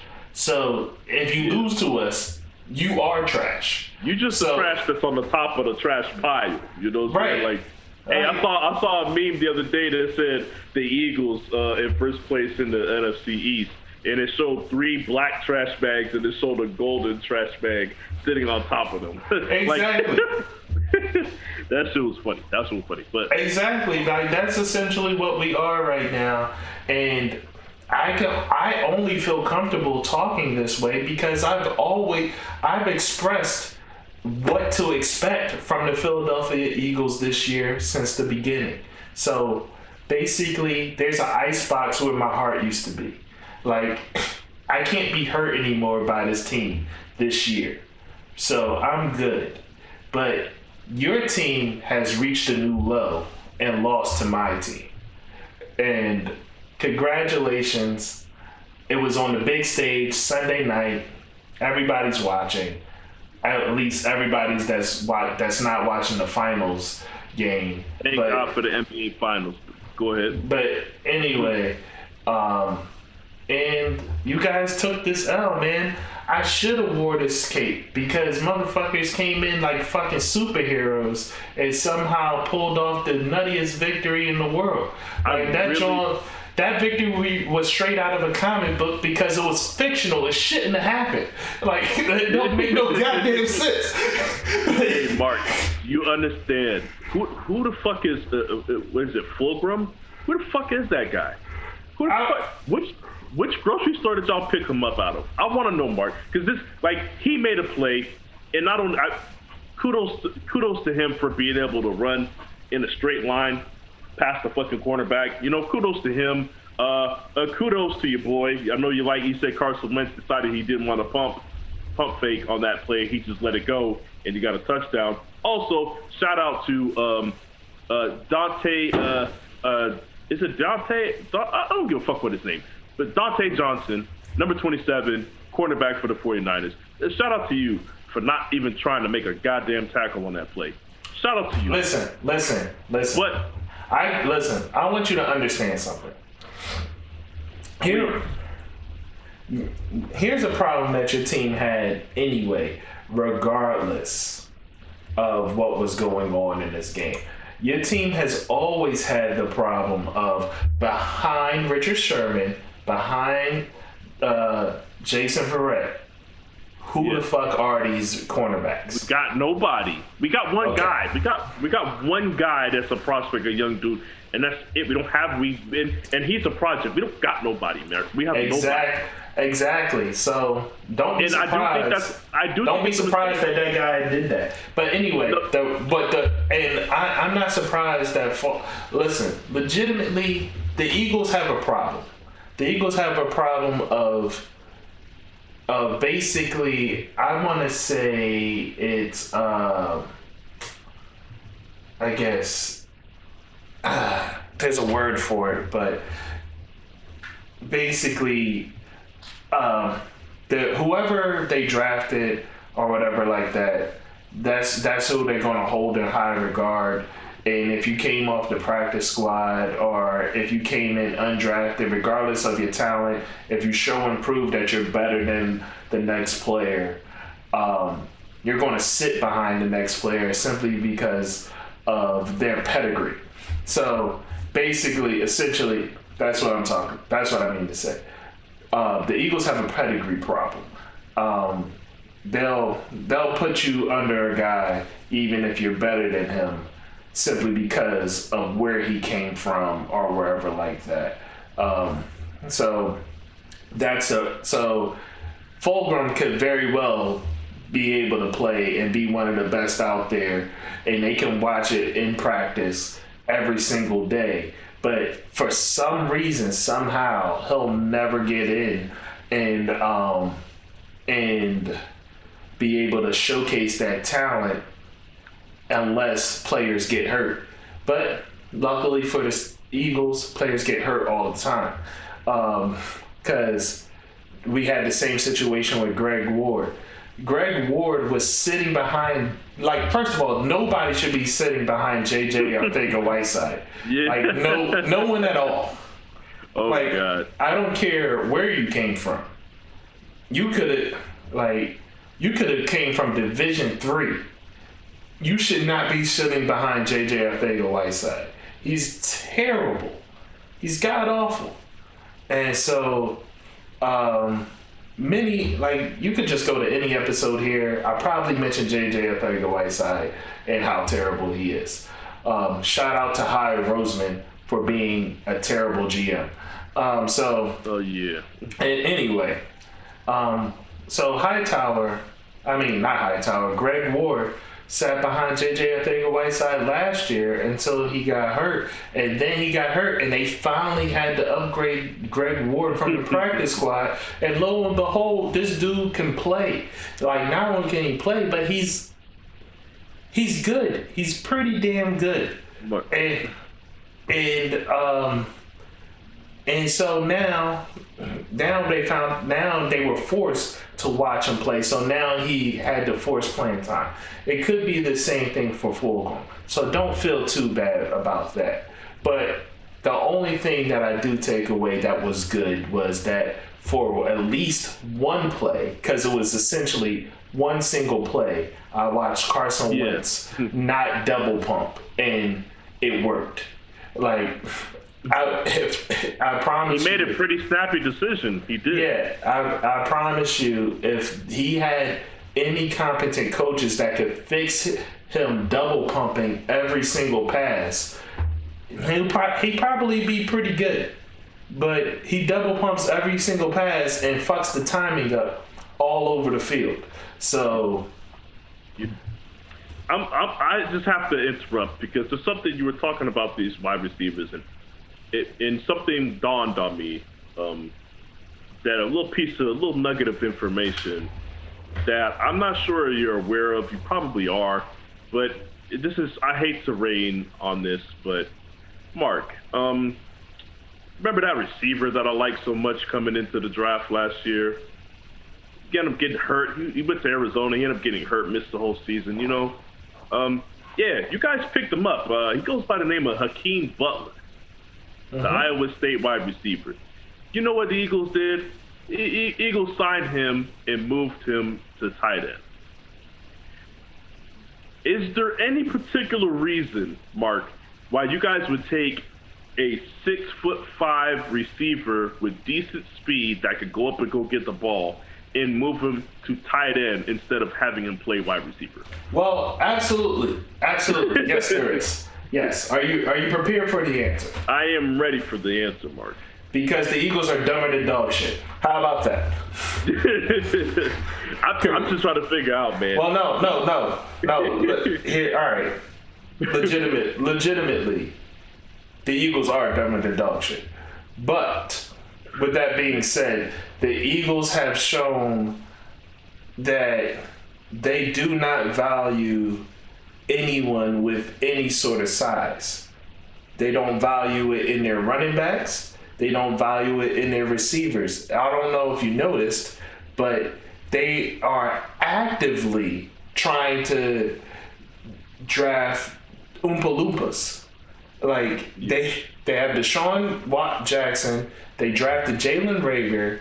Like, J.J. Arcega-Whiteside managed to get on. Your entire backfield is midgets.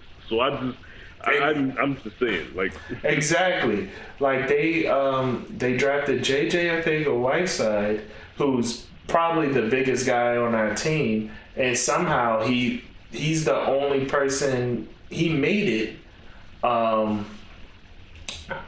He made it because the owner liked him, which makes me think. Like, I found this out recently that's how we ended up drafting him. So it was on the owner apparently, but which makes me believe that the owner is friends with his parents, which makes sense because the kid went to a prestigious school like Princeton. So like it all makes sense now to me. The doctor's starting to line up, man. Yeah, I'm gonna say it, man. So that's how this dumbass kid ended up on our team. Like, I'm pretty sure he's quite a smart fellow up here, but he's dumber than dog shit on the field. Should not be an Eagle, but it is what it is. But they have shown that at their skill positions, they want smaller, shiftier guys and not people that can actually contend for anything. And yet Go ahead. I was gonna say I didn't think you guys could get any smaller at running back, and you guys drafted y'all added Boston Scott to your roster, and I was like, okay, this guy's tiny. Yeah, I don't understand it, but yet somehow they are confused when their roster is depleted and they look like an injury reward. Well, stop drafting small people like to go up against monsters. Like, what do you think is going to happen? Like, what do you think if it's going to happen if I sent in a lizard to fight Godzilla? Like, this isn't going to end well. Like, I don't. So that's here's the problem. But that is the problem. But we spent far too long talking about the trash bowl. Just know that banner hangs for you, and I will forever just hang this over your head, no matter what. No matter what happens at the end of this season, the Eagles beat the San Francisco 49ers. You can say whatever you want if we tank and we draft Trevor Lawrence. You can say whatever you want at that point. So now you're going to take a play out of the Sixers playbook, huh? Going to sell out your fans? I said if we do, look, man, I don't like tanking. I don't want us to tank. I do like Trevor Lawrence, though. You know what I'm saying? I do like Trevor Lawrence. I can't control what my team does. If they decide to tank, what does that got to do with me, Mark? All I'm going to do is enjoy watching Trevor Lawrence play for my team on Sunday if it comes to it. Well, listen. I won't be proud of myself. I won't be proud, Mark. Don't get it fucked up. I won't be proud of it at all. I want you to understand. But I'll enjoy it. How many wins do y'all have so far? 2? 2. That's too many. We're already out of the Trevor Lawrence. Yeah, you're done. I don't know if the Giants can get the 2 wins this year. So we're already out of the Trevor Lawrence. You're done. Daniel Jones is trash, and they're going to get to Trevor Lawrence. But they need to get to Trevor Lawrence. But actually, no, fuck that. No. They need to fix the offensive line. I don't want to see I don't want to see Saquon or Trevor Lawrence or anybody decent behind that fucking line. You know what's crazy? In that Daniel Jones draft, they had three first-round picks. And I don't think any of them was on the offensive line. I don't know what they're doing, Mark. I don't know what to tell you. So, wild times. Wild times. But other news going around in the NFL, I'm trying to think. Was there anything else that stood out to me in the NFL this weekend? The Colts did stand out to me as their defense is completely legit. That definitely stood out to me this past weekend. Yeah. I really enjoyed that. I really enjoyed their play. I mean, granted, it was the Chicago Bears, and Nick Foles does have games like he did have this past weekend, but still, from what I saw, the Colts are legit. Hey, Mark, sometimes they just pass the eye test, brother. Yeah, sometimes they do. Sometimes they do. This is one of those moments, man. Frank Reich is the real deal. Yeah. And lastly, I'm just going to say this. Last thing I took away from the NFL, well, here, I got two more takeaways. Dan Quinn needs to be fired this week. That's just it. There's no, he's not an offensive coordinator, so their offensive issues is not his problem. But you did come from a defensive background, and your defense is atrocious. So if you're the head coach and you come from a defensive background, I expect your defense to be good, and your defense is trash. So that means you're not fixable, and so you need to go. And basically, the shelf life on your players is a hair past expired. So if you plan on getting anything out of these guys that are still there, Dan Quinn has to go today. And that's just it. And congratulations, Texans, for being 2 years too late to the party. I almost thought you forgot. Oh, absolutely not. Why would I? I almost thought you forgot. I'm like, let me remind this dude. Hey, man. Never. Congratulations, Texans. You're too late. You're 2 years too late to the party. Because you could have saved yourself. You could have still had this DeAndre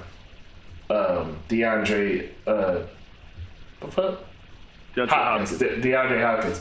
I wanted to say DeAndre Jordan and Deshaun. There's too many D names that was. Well, first off, let's keep one thing a buck. They are 2 years too late. Not only because DeAndre Hopkins is gone, but because we already know that Deshaun Watson is not going to stay once his contract is up. He's gone. There's no way they can keep him. There's absolutely there is, because the NFL is so fucked up that they can literally franchise him.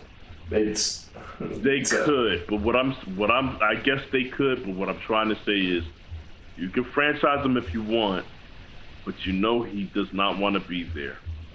You're better off trading him and getting something of value for him.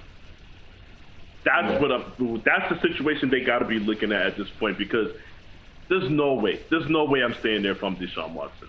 Yeah. Not watching Patrick Mahomes have a team, not watching all these teams, not watching Kyler Murray get a team built around him. I'm not sitting here watching all this shit go on, and then y'all gonna, they just gave fucking Gardner Minshew the keys to the car with the Jaguars. They rebuilding everything around him. It's not looking great right now, but they at least dedicating that shit to him, right? There's no way I'm going to sit here and look at all this shit going on, and then I'm going to be Deshaun Watson and not going to get what I want. No way. Right, fair enough. But shout out to Romeo Crennel, who's going to be the interim head coach.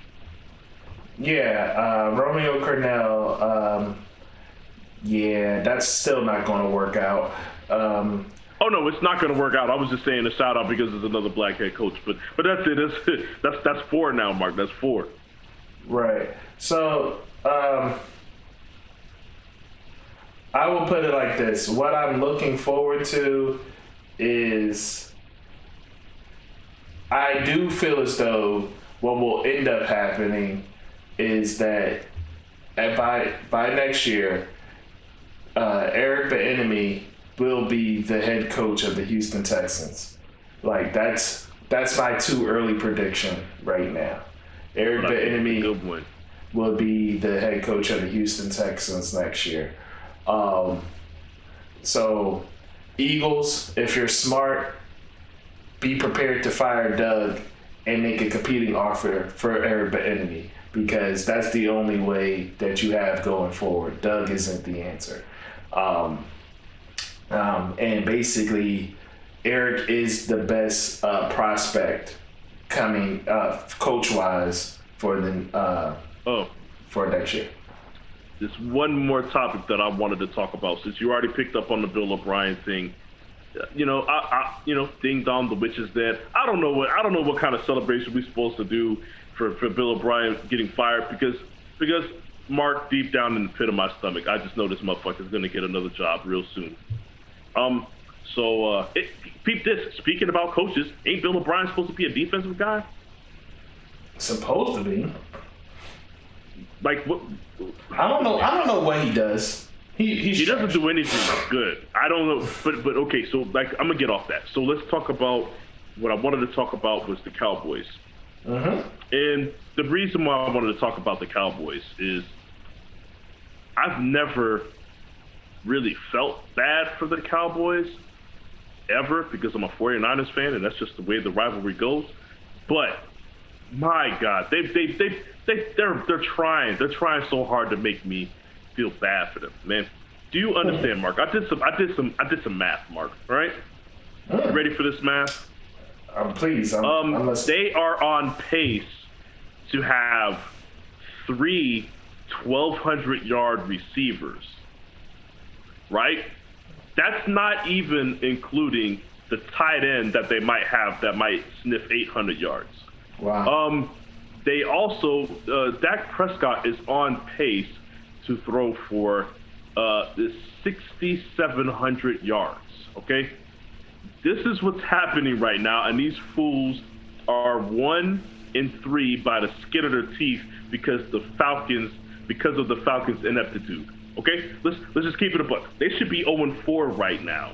They should be 0-4 right now with that going on. And I'm part of a sports group, right, on Facebook, and they're all based out of Texas. Big Cowboys fans, Dallas, everything, So these fools, and they're complaining, talking about, man, I don't know what's going on.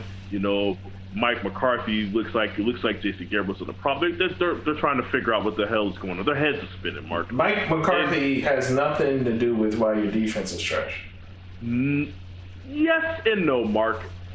80% no, but 20% yes. And this is what I brought up, Mark. I brought to their attention. I said, this is the coach that y'all wanted.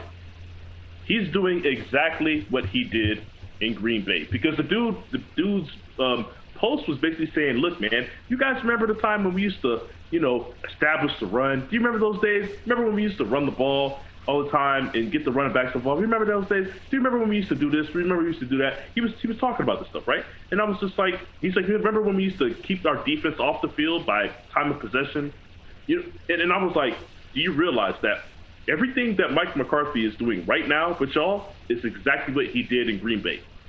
Number one, not providing his offense a feasible defense. Number two, ignoring talent at running back by not getting them the ball. Right?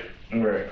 And number three, he wants to pass the ball 50 times a game.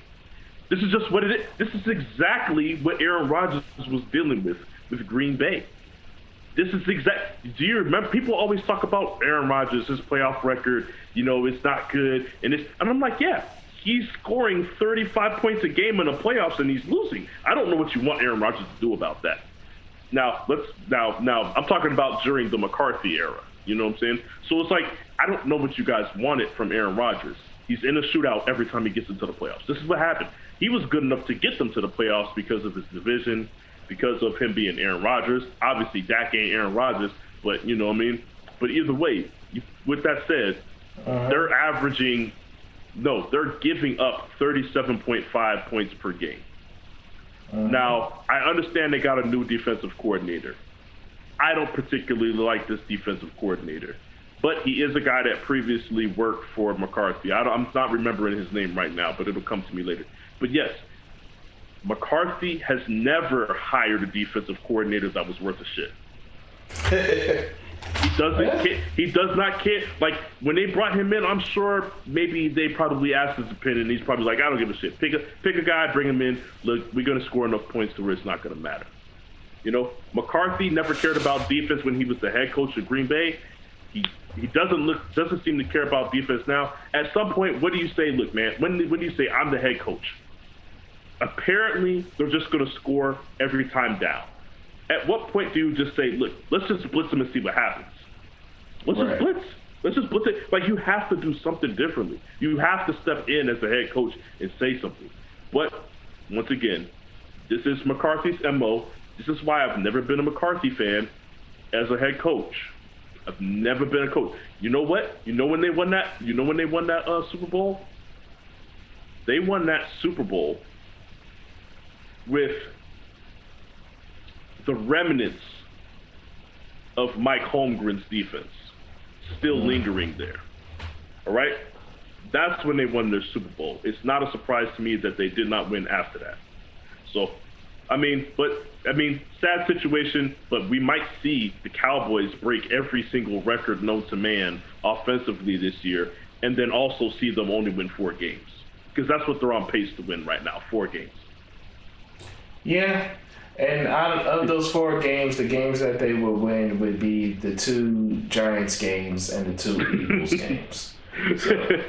I'm just saying, it's a wild thing to look at it. So I'm gonna be looking at that closely to see what in the world is going to happen to the defensive coordinator, to Mike McCarthy. I don't know if the media is going to call these guys out or call McCarthy out or call anybody out on the Cowboys.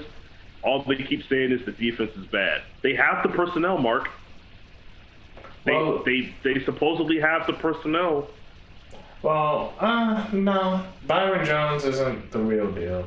They don't have a give up 50 points to the Browns personnel. Their personnel's better than that, Mark. Are they? Right now, the Cowboys are basically statistically the worst defense in the NFL and also the best offense in the NFL at the same time, Mark. Have you ever seen anything like that? No. Okay, they're worse than the Giants' defense, is what I'm telling you, Mark. Okay, fair enough. They have better personnel than the Giants defense? But listen, come on, man. But the same way that I put it on,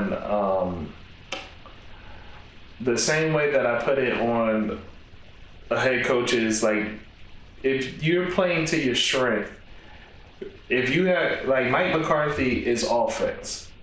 The offense is running on all cylinders, especially when they get behind. Like, it's insane. Yeah. So I can't fault them on that. I just can't. But I can't fault Mike McCarthy on that because he's not defense. He doesn't do that. He does offense, and offense is working. He can run the ball to help the defense out, Mark. He can do that. You have Zeke. It's not. You have Pollard. Even looks good. You have guys. If you want, you got 2 running backs that can get 20 carries. But here's the problem with that. You say that, except for they are finding themselves in deep holes very quickly because the defense is bad. So they can't, like Doug, not just because the defense is bad, because the offense don't work in the first half of these games. Okay, well, that's fair too. I'm not even going to put that on McCarthy because Dak Prescott is not the guy in the first half. He's been like that since last year. He's been like that the year before. He's not a first half player. Exactly. But I also put this on the defensive coordinator, and I put this on Jerry Jones, because Jerry Jones was the genius that decided to draft CD Lamb instead of drafting the position of need, which was cornerback, linebacker, or safety.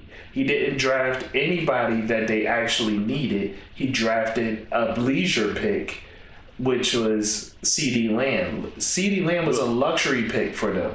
Like, granted, CD Lamb was the best receiver available, at least on paper. And so some would say, look, if he fell to you, you should take him.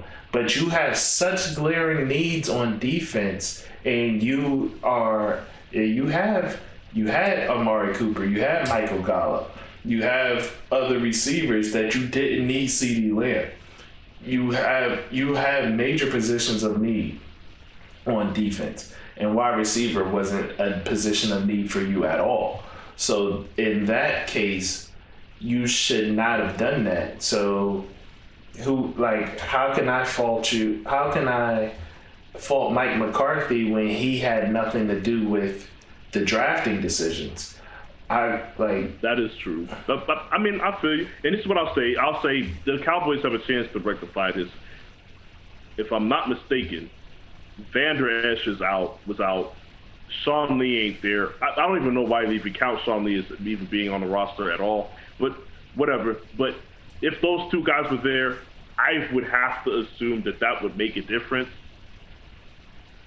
I'm not sure if it does in this scenario because of everything else, all the other injuries surrounding them, and everything else that's going on. But this is what happens when you don't have a pass rush and you've ignored your secondary for so long. Yeah, absolutely. You guys relied on DeMarcus Lawrence for so long in recent history that now y'all are just getting exposed. So, right. Well, that being said, let's get out of this and take it to fantasy. So, I'm the type of person that will keep the same energy. Last week, I was happy and I was proud because I pulled off the hat trick, won all 3 of my games. Well, lo and behold, came in hubris. Is a bad thing because somehow I pulled off the reverse hat trick and lost all 3 of my games. So it is what it is.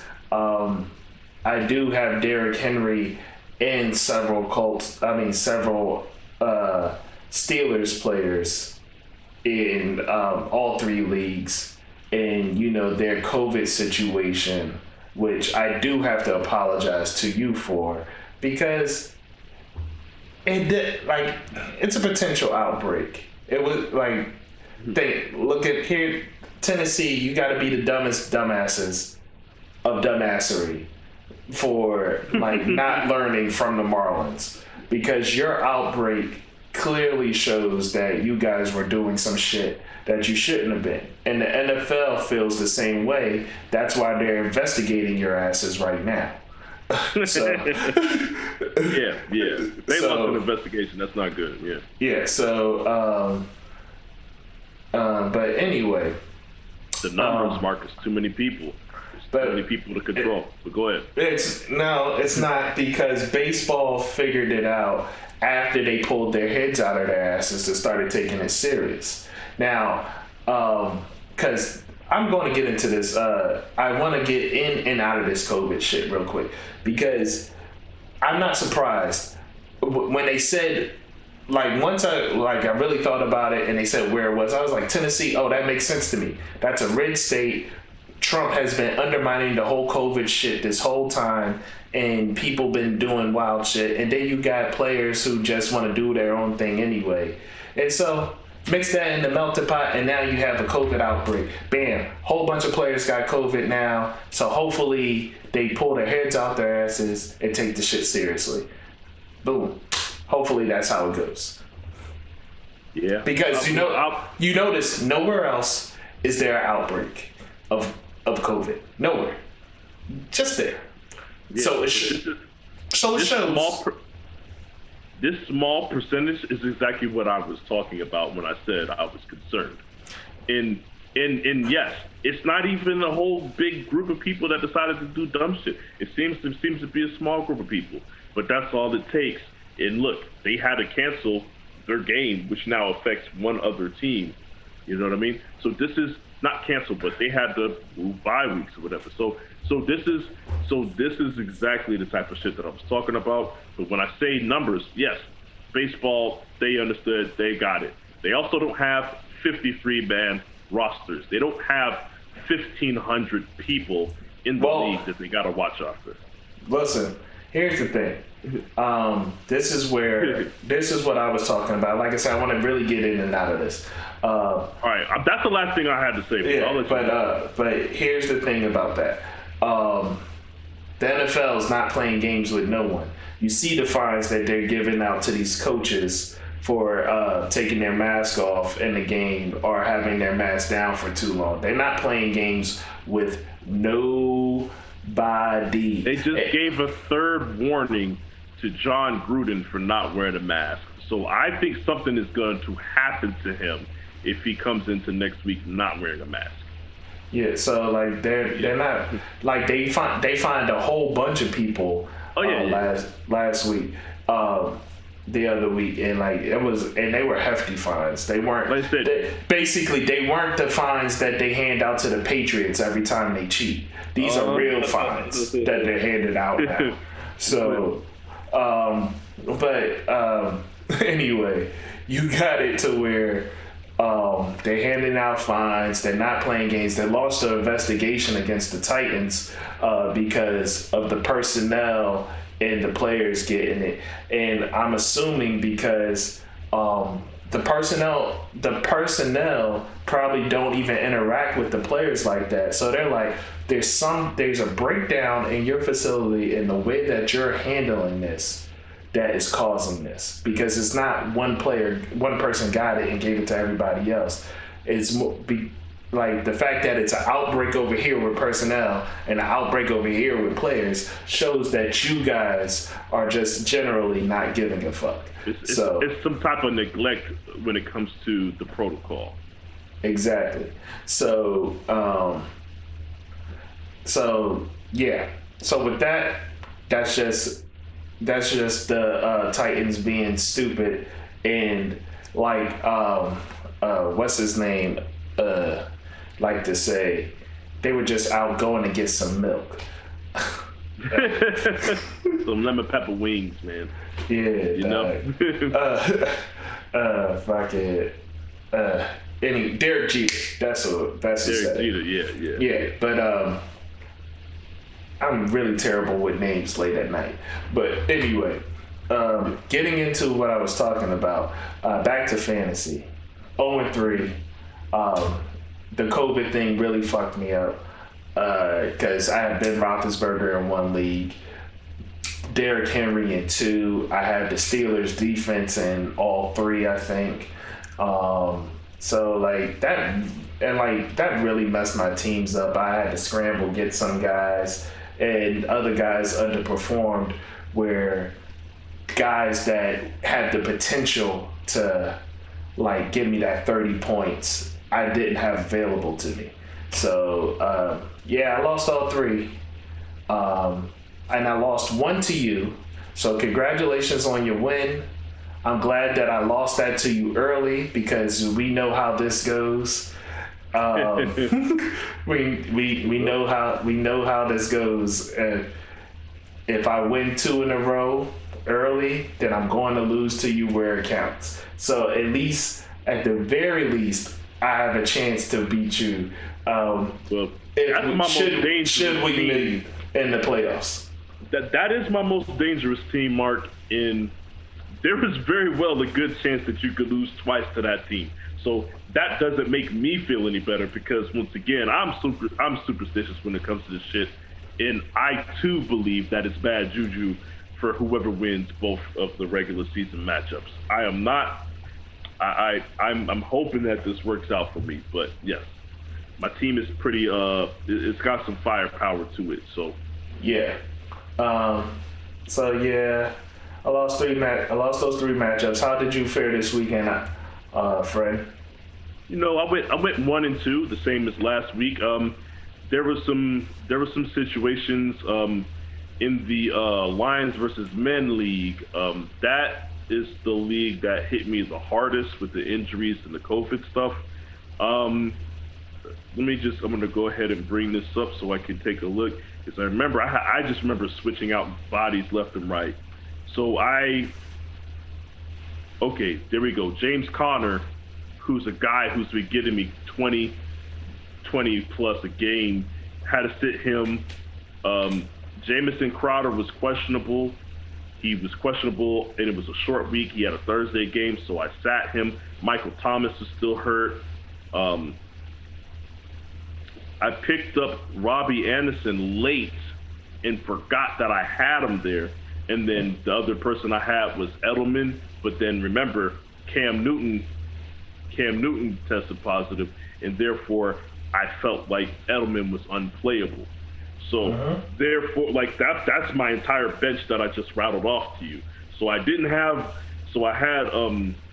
had Gage from the Falcons in. I had to play Brandon Ayuk. Both of those guys I had just picked up off the waiver wire, and then Nyheim Hines is who I had, the only running back I had on the bench.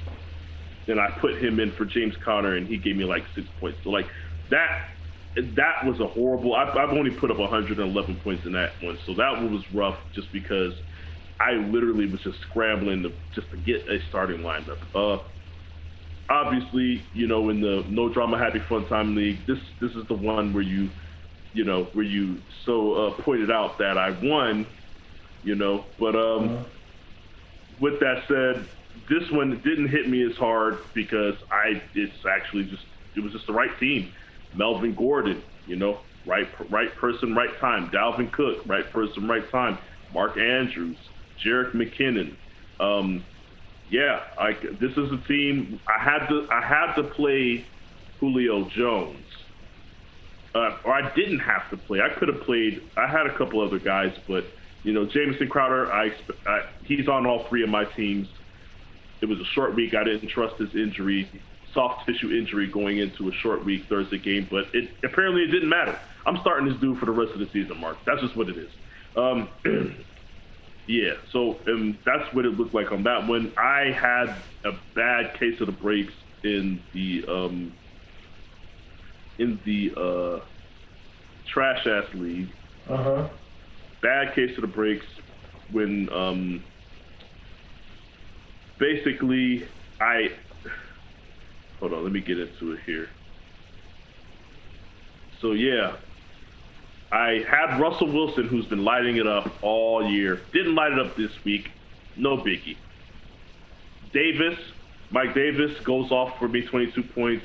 Ronald Jones, I lucked up. I knew Leonard Fournette was not going to be playing. I had just dropped Ronald Jones. I went back to pick him up just so I could play him. So he got me 18. And then I thought to myself, you know what? I have a chance this week. I have a chance because I have DeAndre Hopkins. I have Julio Jones. I have Valdez-Scantling, who I picked up at the last moment.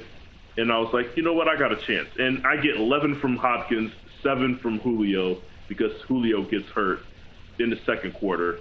Hunter Henry gives me 5. Like, I literally got my 3 most dependable, well, two of my most dependable players in Hopkins and Henry gave me duds this week, and I end up losing the game by 1.6 points. But that Monday night, the Julio Jones injury ended the game for me. The Packers had a lead. Valdez-Scantling was no longer part of the game plan, and Julio Jones was hurt. And I had to watch the entirety of the fourth quarter knowing that I was going to lose that game. So that was kind of rough. Like, man, I just needed Julio for one more quarter. But I guess this is what happens when you have Julio Jones on the team. Oh, always. You and I have had this conversation many times. Julio's a problem. So, but yeah, man, it is what it is, unfortunately. But it's early. It's only the first quarter of the NFL season still. Anything can happen, and things are shaking up. And speaking of things shaking up, let's get into adds and drops this week, man. Listen. AJ Green is getting thin out there. Yeah, it is, and it is, and it isn't, because players is getting hurt, and I don't like, and I've seen certain players available that shouldn't be. So I'm just going to say this: AJ Green, your time's up, bro. Unfortunately, too many injuries. You can't create separation.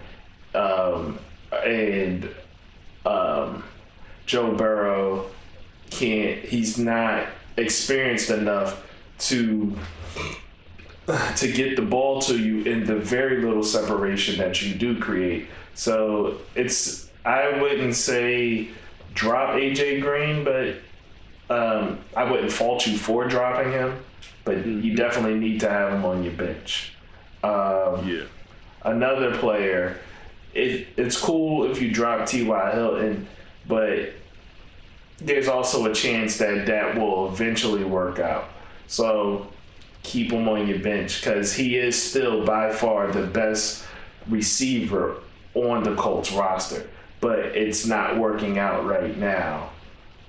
So don't play him until you see otherwise.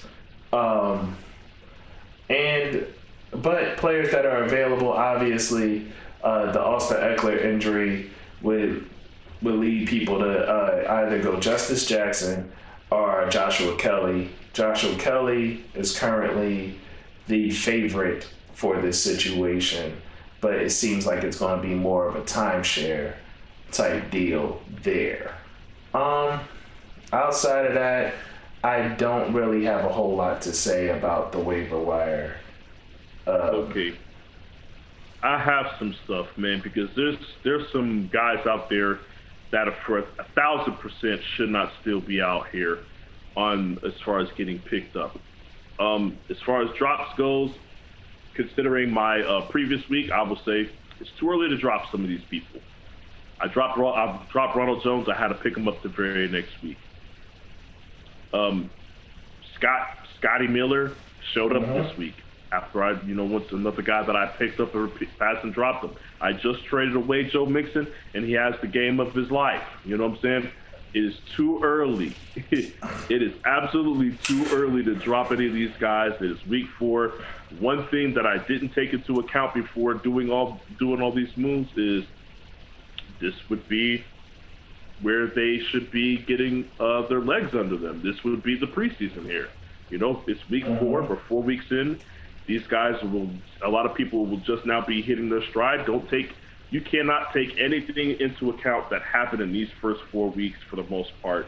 Now is when the season is really starting for these guys. So keep that in mind. Do not drop any guys until I would wait another week or two. It sucks. This is fantasy. Usually you want to get rid of some guys early rather sooner than later. But this is the world we're living in with these guys not getting the full camps. Now with that said, these are my pickups that I would say that I would be looking at out here, because tight end seems to be very. Last year, me and Mark, we talked about how tight end was just a dead position last year, and if you didn't have one of the top 5 or 6 guys, it was just a waste of your time. That is not the case this year. Tight ends are going off all over the league. So my sister called me today, Mark, to brag about how she picked up Robert Tonyan in the Lions versus Men league. Yes, she did. Because she said she saw that Devontae Adams has been hurt for a little bit. She said this dude went off last game quietly and nobody really noticed, so she needed a tight end. She picked him up, and sure as shit, he won her the game for her. You know what I'm saying? And apparently he seems to be on the waiver wire in most leagues. Yes. So Robert Tonyan is out there right now, and if you know anything about Aaron Rodgers, he usually doesn't throw to tight ends. But with Devontae Adams out and Alan Lazard out right now, even before Lazard was ruled out, Tanyan is a guy that he trusts and he seems to go to even more than any other wide receiver on the roster. I had Valdez-Scantling, and he didn't do the numbers that I wanted him to do because Robert Tanyan's out here getting like 15 catches. So, I mean, this is what it is right now. This is his go-to guy, and as long as there are going to be question marks about the health of Devontae Adams, this is going to be, I presume that this guy is going to end up being, at the very least, top 3 tight end by the end of the year. Top 3 is his floor. You are absolutely right. Thank you for reminding me that I lost to 2 Williams this week. I'm sorry, man. Yeah. But it's quite all right, honestly. Sharice, shout out to you. That was an excellent pickup on your part. I'm glad you mentioned it because I meant to mention it. Maybe it's the fact that I lost and I'm bitter that I blocked it out. I'm not sure. But shout out to you, Sharice. That was a good victory and a great pickup. Okay, so then I'll also mention Schultz for the Cowboys. People don't notice this because everybody else is going off on the Cowboys. But guess what? If I know a guy, I'm pretty sure. Okay, maybe I've seen him out there. Let me just put it this way: if you have anybody that's catching balls on the Dallas Cowboys, you're probably getting 15 points minimum. And that's, Schultz has 50 points total over the course of 4 games. And it seems to be that the Cowboys just keep passing more and more and more. He's a guy that's probably going to at least get you 5 catches and maybe a touchdown. So this is somebody that you definitely want. If the Cowboys are going to go out here and score 35 points a game, 40 points a game, then you definitely, compared to some of the trash that's out there, I'd take them. Jimmy Graham has been off and on in the offense. I don't really like that. But I really want to shout out to Mo Alley Cox for the Colts. Weekly, it seems like he's becoming more and more a part of the offense. He seems to be a red zone guy. He isn't getting as much targets as I would like, but he seems to be one of Phillip Rivers' favorite red zone targets. So, with that said, that's somebody that I would keep on my watch list. I don't know if I really have any other players because wide receiver is just a carousel right now. But QBs, I'm going to bring up the QBs because there's guys that I feel are just sitting out here.